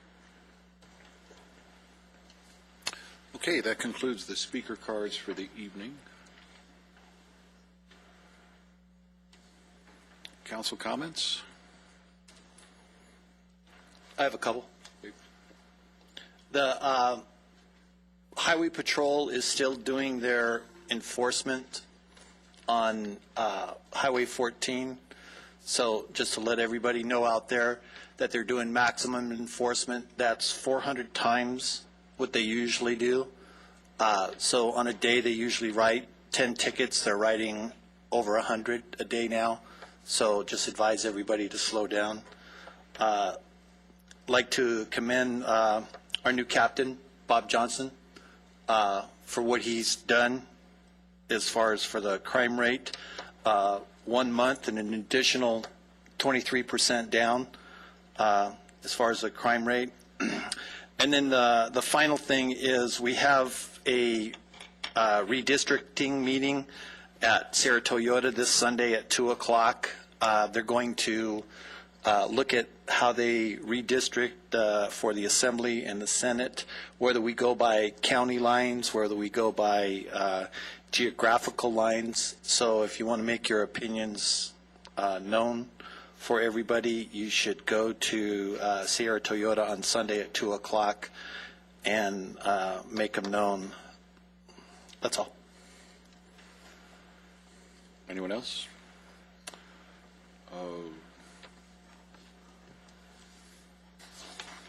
I'm missing something, aren't I? It's the closed sessions on the back. Should we do the closed session now, and then I'll do the mayor's comments afterwards? I think there's little need for an actual That's what I closed mean. session. Waive the closed session, just have you report what happened today in court. Sure, if you'd like, I can do that now, and then. Thank you. We did have the trial in the Rubin versus Lancaster case this morning. It lasted about 3 hours. Court took it under submission. We anticipate a decision as well. She indicated she had one other bench trial ahead of ours that required her to consider that first, and then once she gets through all of the decision-making on that case, then she will address our case. And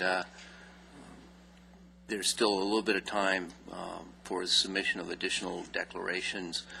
But I doubt that any of that's going to happen, but we need to get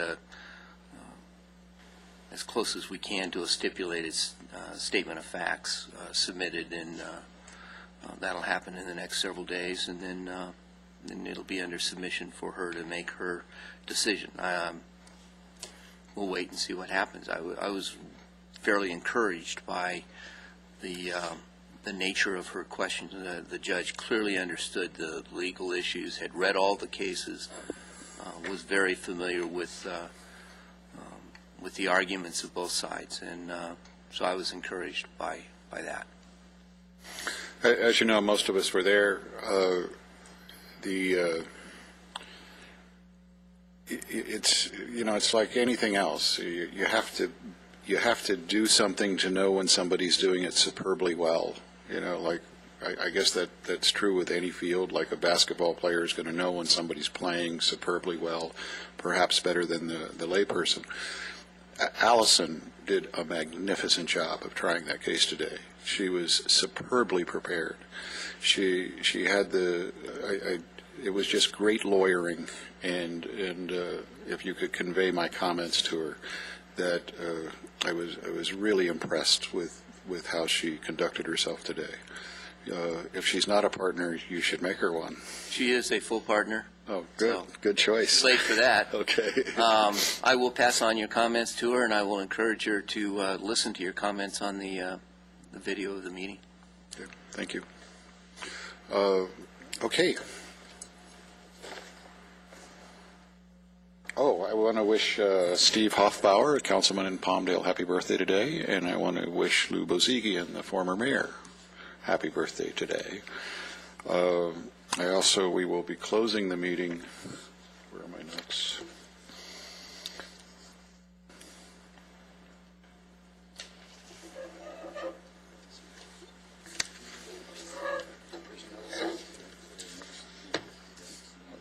Yes. Romina Avery passed away this last week. She was the person who did the walk with the mayor and was the trainer for the seniors at the program we had, I guess, 4 days a week at the park, isn't that what it was? We also named one of the wellness homes after her. She has struggled with cancer now for about 7 years, I believe. This was an amazing woman.